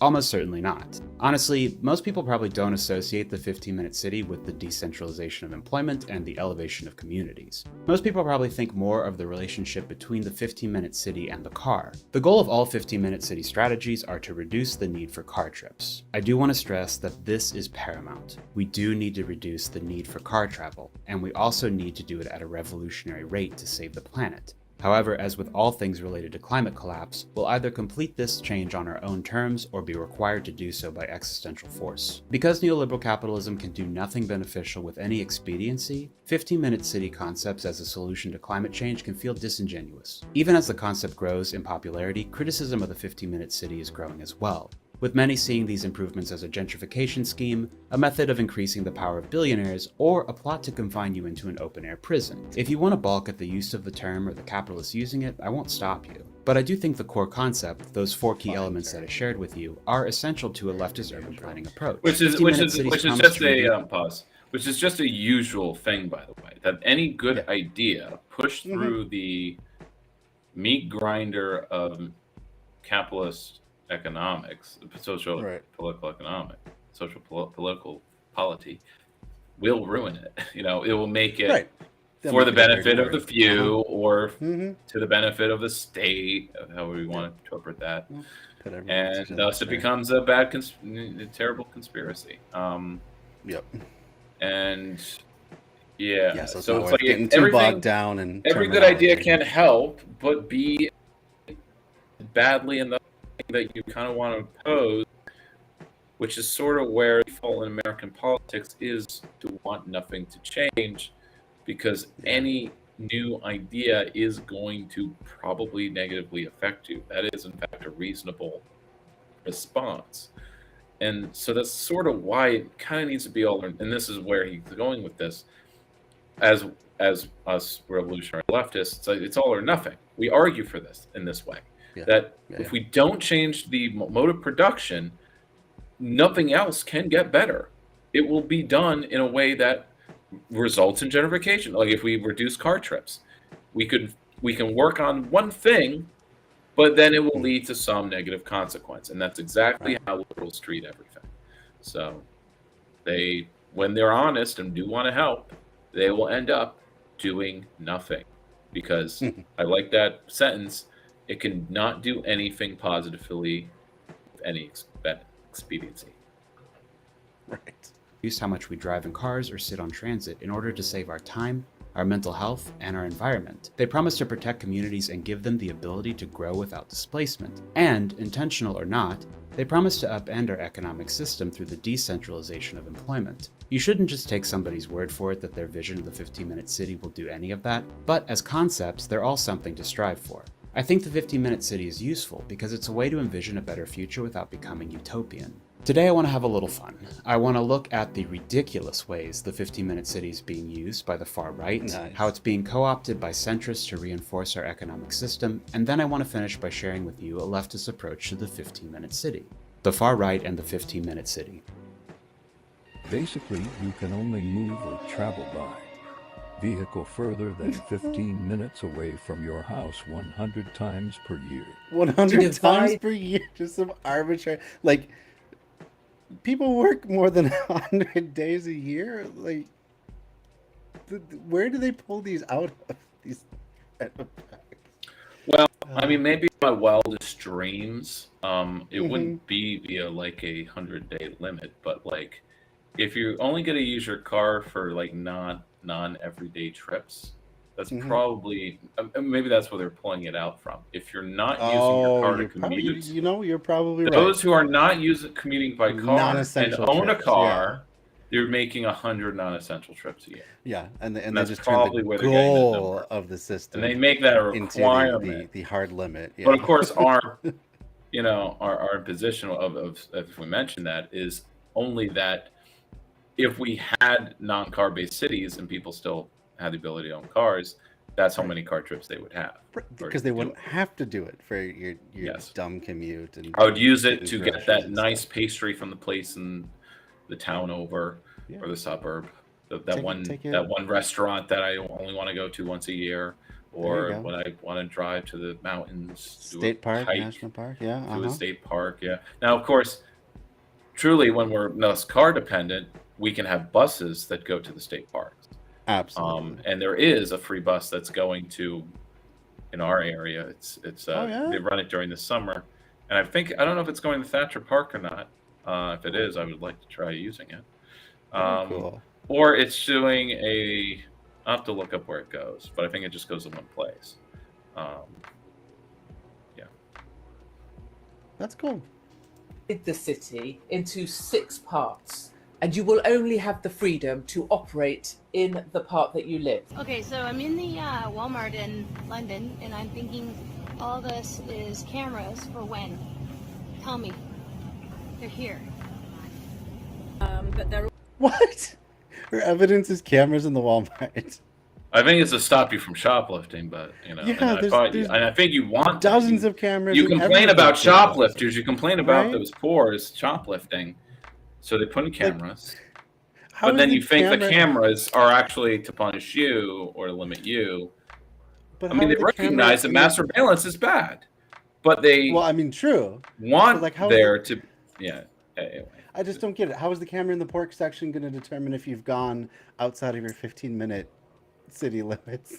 I think they are thinking that it will use facial recognition, and every time you go pick up a piece of meat, that's gonna they're gonna deduct one of your social credits, and if basically it's how they're gonna ration how much meat you can buy. Okay, that's probably it. But I mean, they could probably do that at the cashier. They could probably do that at the cashier. Exactly, or the entrances, the places that everyone's going to pass through. Yeah, for sure. But but again, how would that work? Even if it's at the cash, I guess your bank account. There's so many ways of controlling someone's consumption. I'm sure it ties into their microchipping of everyone. Paranoia. It doesn't have to make sense. It's just there's all these pieces, and they're gonna be used. Yeah. You can imagine them being used. Yeah. Put up their Charlie Day board of yarn going this way and that. Why is that the go-to meme? That's not the first and only time that the string and boards is used in a sitcom. But I guess something that's for our generation, I guess it was pivotal. Kind of the iconic version of it, Because it was a whole room. Is that why? Because I don't know the context. I don't watch asshole sitcoms like Sunny in Philadelphia. Oh, really? Oh, that's a really good one. I'd have so what is the conspiracy he's exploring? So he's working in a mailroom, and he keeps getting this letter for someone that doesn't work there, and he just cannot get over why this letter keeps coming back to him, and something like that. And so he just develops this entire zany conspiracy theory around it that involves yarn and charts and stuff like that, and comes to this completely wild conclusion. And it's just fun to watch it all unfold. That's about it. Because it starts with such a small piece. Yeah. It's something completely inconsequential, but because he's partially he attempted to investigate, but he is not a good investigator. So no, he is incredibly paranoid and yes, wide free associating mind. Word, so, free association of words have power. Yeah, right. When you put so Right. much power in language, that's sort of where a lot of this comes from. Like I was making fun of it with a guy who posts hotel memes. And I can never tell if he's sort of thing. Yeah. I'm pretty sure he's not serious, but since he does it so much, it's like, what does he really stand on this? It makes me wonder, because like it's obviously making fun of people who talk this way, because it's like it was like the coronavirus, it didn't come from no bats, Batman. I'm just trying to warn a brother. What? Like that was the meme, and I respond, with trying to make a similar joke of like, you can't arrest me. I'm not resting. You can't make me rest. I don't need a nap. Come to rest. Yes. I am not arrested. You can't arrest me because I rest. You trying to make me rest? Well, I'm going to stay woke. Yeah, right. Reminds me of those sovereign citizens who believe that. Well, I commented that too, and that is exactly how they talk as well.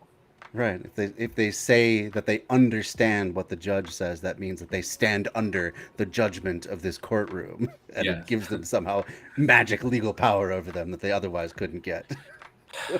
And they're using documents from centuries ago.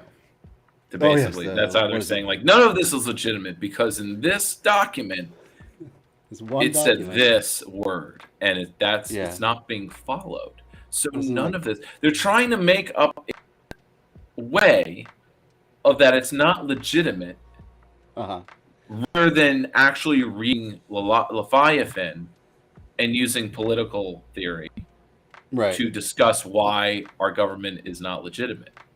Right. It's not legitimate because the votes, the way we vote and the number of people who vote or how decisions are made. We're not analyzing any of that. It's all in the Constitution not being followed. Right. Yeah.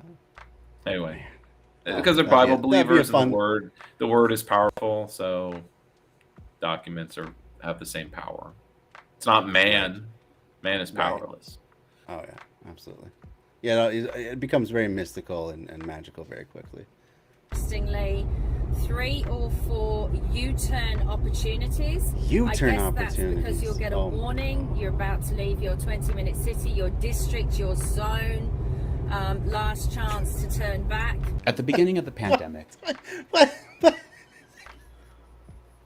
Because when you're driving, you never have to make a U-turn. Because when you are forced to stay in your 20-minute zone, there will be roads that go to other zones, but it's up to you to choose not to take those roads. Well, what's fascinating about this particular person is that they've never once in their life been on a highway, miss a turnoff, and then thought, damn it, now I have to drive 15 more miles, go get off the exit and get on the southbound and come back. They've never had that happen to them. They must be great at navigating. It must be great. They've never had to go back around. They never thought, oh, I'd like to turn, but I have to keep driving 10 more miles. Maybe because they're so car-brained, they actually like doing that. They actually don't see that as an inconvenience. Maybe. Oh, I get to see an extra part of the countryside here. Yeah. Conspiracy theorists were living large. Vaccines, lockdown, microchips, 5G, QAnon. Do you remember these? Well, they didn't just disappear. White supremacists, libertarians, and Pepperidge Farm remembers. Remember berries? Remember? Full-time kooks coalesced around the 15-minute city. The conspiracy likely stems from a paper published by the fossil fuel libertarians are only part-time kooks. Yeah, right. It's kind of whatever their cause of the day is, and then they'll get bored and hopefully stop being libertarian, but who knows. And its city, and how the concept is linked to the Great Reset.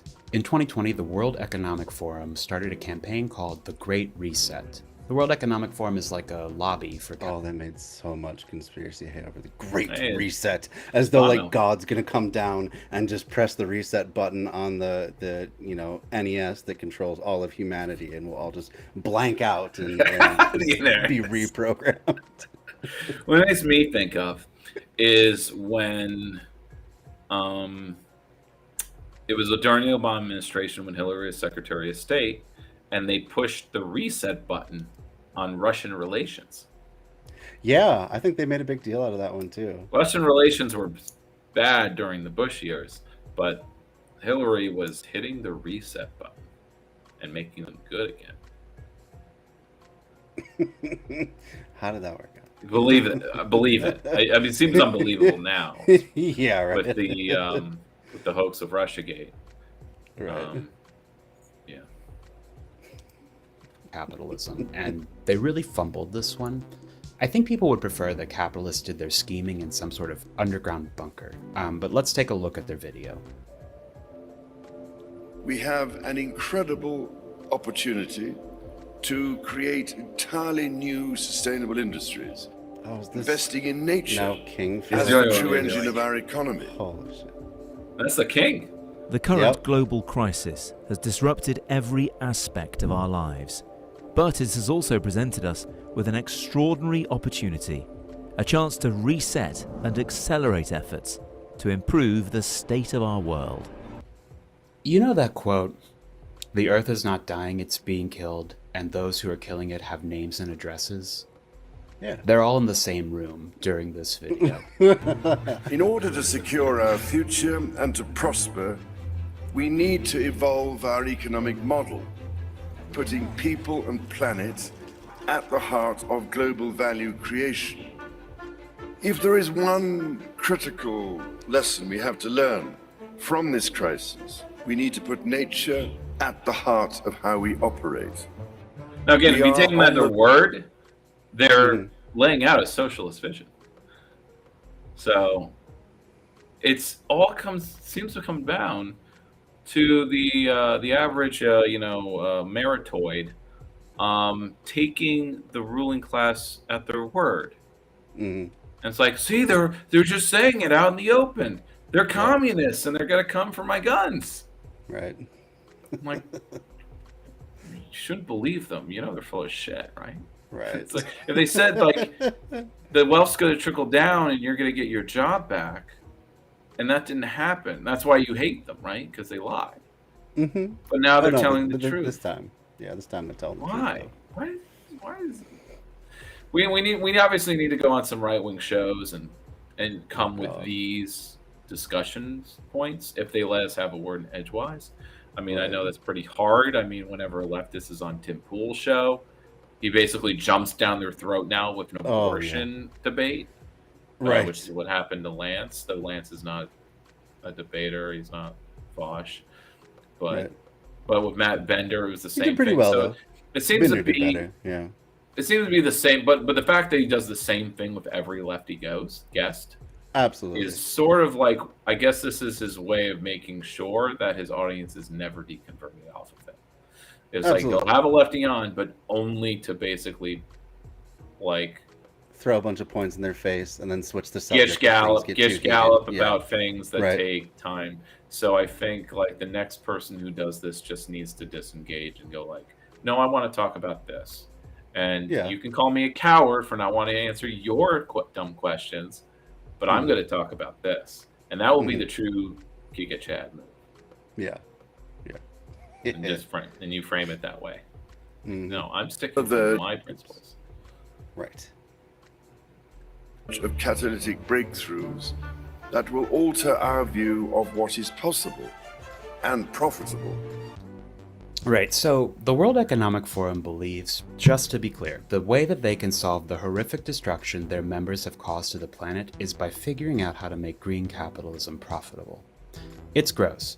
I'm just a little sympathetic to the conspiracy theorists who view the WEF as some evil string-pulling cabal, but what these conspiracy people fail to realize is that none of this is going to happen. Capitalists are no more likely to solve the climate crisis than they are to create a series of fully locked down, walkable neighborhoods. This conference was just a fun little trip to Switzerland for them, and this video, released during the peak of an anti-racist, anti-police, and anti-capitalist movement in 2020, was a way for capitalists to tell us, hey, we're working to fix it. Please don't riot. Since the Great Reset campaign, the WEF has occasionally posted a fun little drawing or an article about 15-minute cities, and that has been fueling the conspiracy. Of course, now that the conspiracy is established, more bigly figures are stepping in to make things a lot worse. Our objective will be a Big quantum figure. leap in the American standard of living. That's what will happen. Here are just a That's few what of will the ways happen. we can do. Yeah, I'm enjoying my quantum leap. Wow. Quantum Leap. Promise. That was a show. Remember Quantum Leap? That's right. That was a show that his audience, his fans, They would know. Uh-huh. They would know it. Oh, yeah. Quantum Leap. That was the sci-fi. That was a sci-fi show. How much you want to bet the Q nuts seized on that too? And like, oh, he's talking about quantum leap. Well, there must be all these historic figures that are leaping into the bodies of I can't No, remember. there are clues in the old show. Oh, We that need to too, go back yeah. and watch it, and then that Well, like we'll understand what leaps we're making. Yeah, past, proves Sorry. future. By the way, whatever. I did not watch. Future I proves had the opportunity to watch Quantum Leap and didn't. It was like on. It's, I think it's it was- all right. Yeah. You know. It just It's- seemed to be it's a- like a what if show. Like there was one where it Yeah, was like it's like an excuse to do a little. it was binge bad. It about was a different historical lives history every where time. it's like, oh, what if there was no American Revolution? America will be just like the UK, and there was like red phone booths, and I'm like, I believe. that's you're not thinking of how Sliders. things would work. Oh, that was Sliders. Yeah, true. That was Sliders, which I liked better. I mean, that was fun, and a lot more imaginative than Quantum Leap. But yeah, you're right. It was that sort of thing. What if no one believed in vaccines? Well, then people would get sick all the time, and this sort of thing. So yeah. But every time it was like all it took was like one really smart guy to come in and tell the rubes how to run their world, and everything was better, and then move on to the Oh, next. they'd actually fix each of the dimensions. They were Sometimes, visiting? yeah, because like I remember in the vaccine one, he invented Yeah. penicillin and gave it to them, and like, oh, miracle cure! Now we don't have to live in fear. And I think the premise was, what if health food stores and alternative medicine had gained prominence over medical science and stuff like that? So yeah, okay. but he just found some moldy cheese, invented penicillin, and presto, everyone was cured. So every episode is basically the reverse Prime Directive. Yeah, basically, yeah. It is your obligation to intervene when people are being dumb and destroying themselves. When you slide between dimensions, even though their mission is just to get back to. I don't even know what their mission was for that one. Dimension A. Yeah. Wasn't I, it? I think that was, yeah. He was trying to go back to his original dimension. Yeah, and they so just it's have to similar. They just to keep Quantum hitting Leap. the randomizer, on the Right. on the ship. Yeah. You know what I mean. I The remember there was Hitchhiker's another- Guide ship.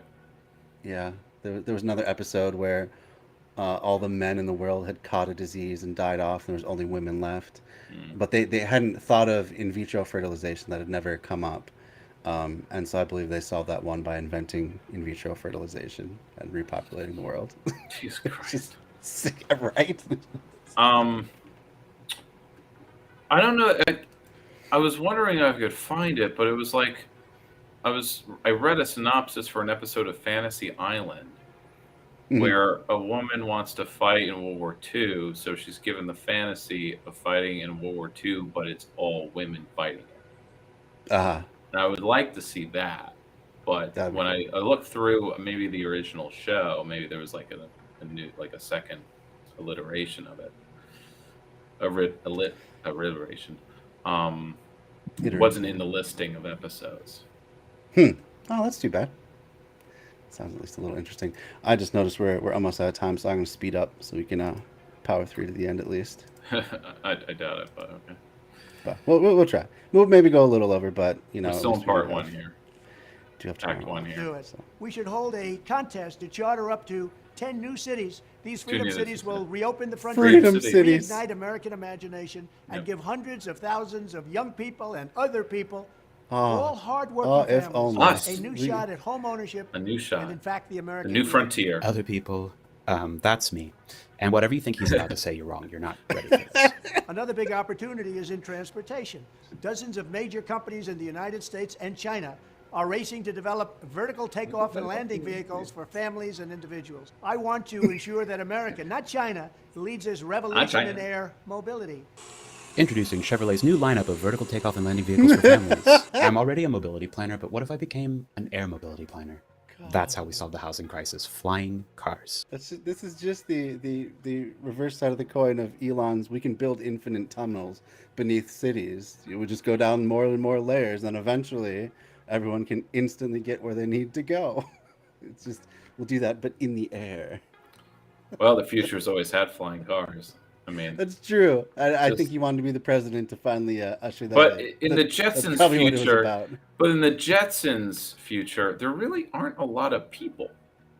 Right. Yeah. It seems like the world's kind of been depopulated quite a bit because there's like a pod here, a pod. Yeah, it's separate thousands of feet away. Pods. Yeah. It's basically suburbia, but in the sky because everything's just has its own zone. And why couldn't they be closer together?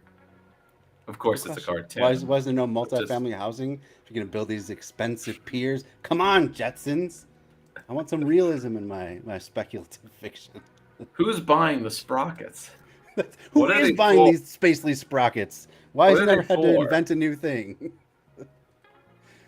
We will also have a major initiative on lowering the sports are done by living robots, so that is progress. On lowering the cost of a new car and lowering the cost to build a single-family home. And they will be beautiful homes. And I will ask Congress to support baby bonuses ugly homes, for young parents to help launch a new baby boom. I'm stopping here because it gets so much worse after this point.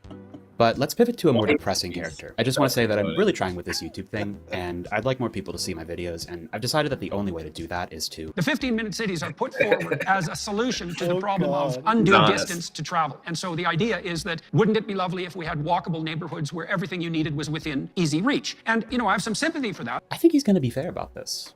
Right? But I looked into the C40 websites. The C40 is the consortium of municipalities that have signed on to the 15-minute city plan.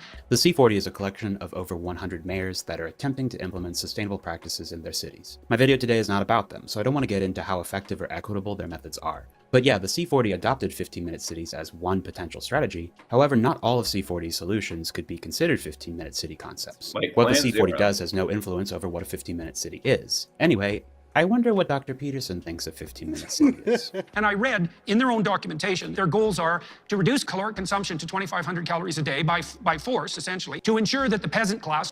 By force, essentially. That sounds like essentially is doing a lot of work in that sentence there.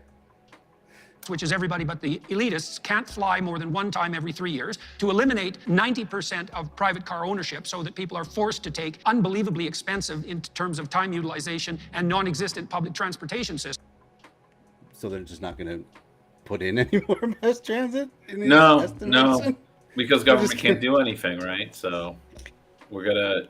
Well, no, this is actually reasonable considering the paradigm that even this goes with Democrats, social Democrats, democratic socialists, the main tool, maybe not democratic socialists, but the main governance tool is banning, restricting, or mandating, right? You cannot spend the money yourself. You cannot give direct benefits, have direct public goods.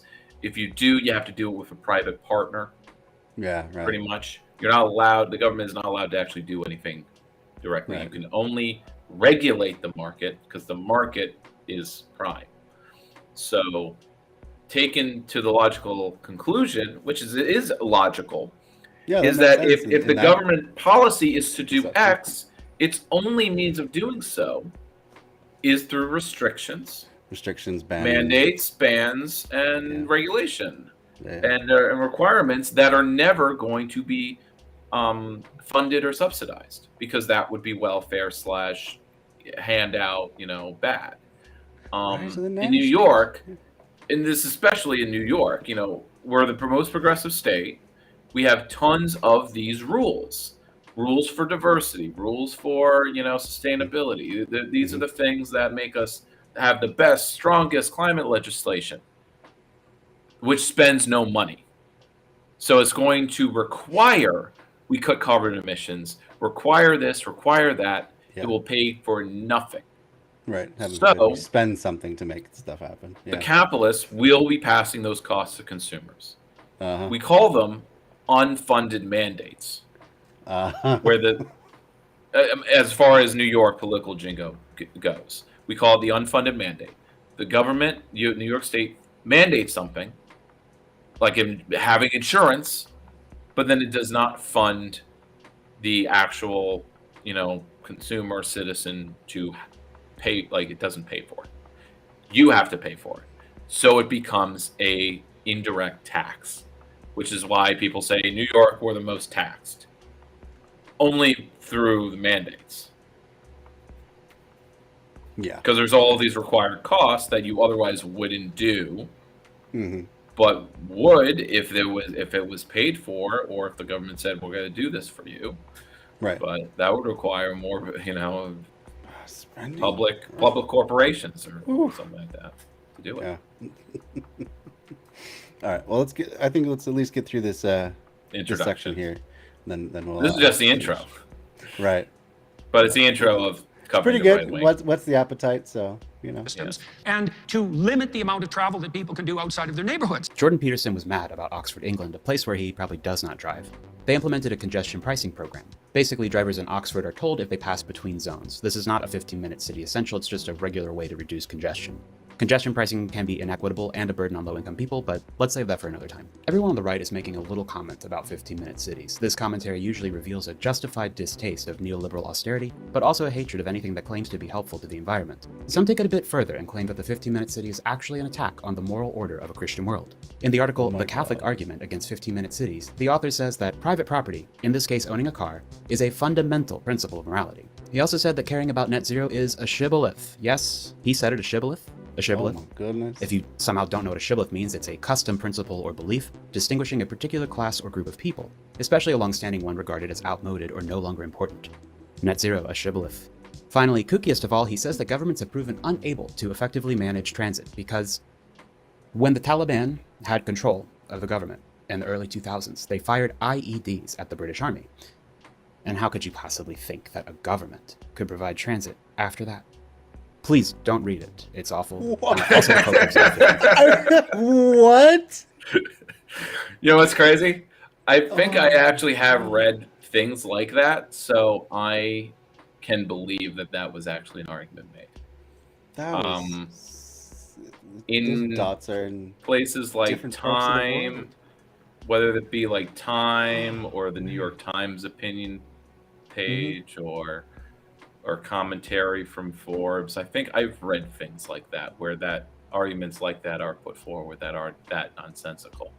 By the way, just a reminder, we spent a few $1 trillion to basically put the Taliban back in charge of Afghanistan. We removed them and then put them back. Yeah, pretty much. Mission accomplished. Mission accomplished. Just to help, just to remind us that we're doing okay, Yes. As people, that if you're not doing that, if you're not spending 20 years of your life basically accomplishing absolutely nothing except harming people. Yeah. 15-minute city. Anyway, let's talk about some freaking liberals. Okay. And we'll leave Let's talk about some freaking liberals. Freaking liberals. I like this. I like this guy. Unfortunately, he does not make a lot, but we're definitely. I stopped it now. Very cool. Yeah. So we'll pick that up next time. The other thing is basically the next video is about council communism, but he calls it council democracy. Okay. Which is fair enough. Synonym. Yeah. Same. Basically the same thing. Yeah. But for the 21st century, but like how would it be modified? But that's something to figure out. Absolutely. Yeah. So what's up for the week? What are you doing? Any plans tomorrow? Yeah. My brother's in from San Francisco, and then other sibling and so forth. Basically, my immediate family's in town. And we're gonna celebrate my mom's birthday, which is on the 31st. Why is he so far? Why are you guys in such different parts? Different of the country? places. Yeah. Well, my one brother lives out in San Francisco because that's where his job is that he got after college. He also just cannot stand the cold, harsh Minnesota winters, so he prefers to avoid as much of them as possible. So he'll come into town for a week at Christmas, and that's his fill of cold weather. And he goes back to San Francisco. But yeah, he's thinking of moving from what we were talking about last time we saw each other. But it was a ground zero. Probably just to another place like Austin. I think he wants to move there, or maybe just some other warm place. He just likes outdoors, closer. likes biking. Yeah. And then my other sibling is doing a farm with their partner up in Ashland. So Ashland, Wisconsin is up on the Lake Superior shore. Gotcha. So okay, yeah. I'm going to attempt to. Well, a lot of things. Next month's going to be pretty busy. Tabling at Pride is at least something on the docket. Trying to get more of the radio station active and work things out there. Just trying to get stuff done. And probably actually work at the underwriting myself, because I don't think I should expect anyone else to do it or for me to teach other people to do it if I haven't done it myself. So maybe I should do it this year. And then next year is when I'll push to make sure that someone else can do it, or train someone on it in the fall when everything's kind of, maybe by then I'll actually get all of the payments or something. And that's when I'll be like showing someone else, like, this is everything I did. And all you have to do is email them again next year. Nice. Which is something I was told to do about a year and a half ago. Sure. And just put it aside because the station was down. No, I was told to do it before the station was down. And I was procrastinating on it. And then the station went down, so then I really didn't do it. And it's like, well, I'm not going to ask for underwriting until the station is back in full, which pretty much is now with the so I want to make sure all of the automation's working properly. I'm told it is, but people aren't. There's all the other stuff too, the outreach, the underwriting, and so on. Absolutely. I'm working that out. Cool. But more and more I kind of fear that there will definitely be a 5-year deadline with this. Like, I'm not going to do this after 5 years. And so I guess it's probably a motivation to make sure that it's at a good place. Yeah, absolutely. So I moved to the next thing, either housing or actually party building, because it's sort of got to be one or the other. But yeah. They seem to kind of feed into each other too. Hopefully it will. Yeah. But there's all these possibilities of party building that, like, in doing all these social events, canvassing, the things that I really want all the other lefties in town to do. And I just want to like chain them into doing these things and not just have social meetups and and wait for the big thing to happen, which even if it did happen, we wouldn't be ready then. Of course not, because we haven't built anything. So the left has been dead, or killed. I'm really into Douglas Lane and his commentaries, his conversations with Chris Catrone. He's published a new book via Doug's Sublation Media, which is called The Death of the Millennial Left. And just pointing out that there really is no political action. It's just all images. Yeah. And that sort of includes what we're doing. Fair enough. But we're doing this for fun. So, but we can't just have fun. So, or we have fun while doing it. So anyway, you're fading us out. Great. So have a good week, everyone. Oh, I'm not playing us out. No, that was just the background music. I wasn't playing you out at all. Okay. It started getting louder, Sorry. so I'm like, I must have just switched to a new song. Sorry, I didn't. Okay. I definitely was not trying to.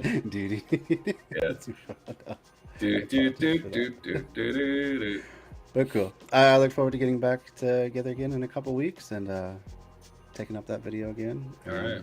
We'll see if it's hotter or not.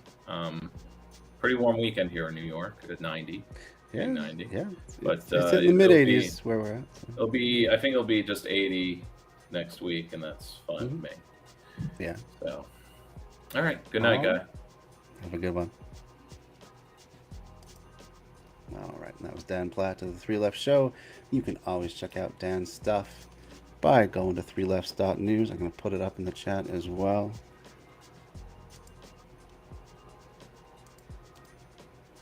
So that you always have your Dan fix. So there you are. Threelefts.news. All right, thank you all for joining. Let's see, only a couple people in chat at the moment, so instead of rating, we'll just shout out someone who's on. Let's see what we can find.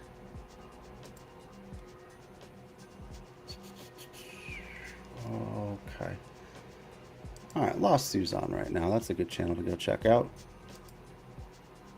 So here is the link for Lost Sue. There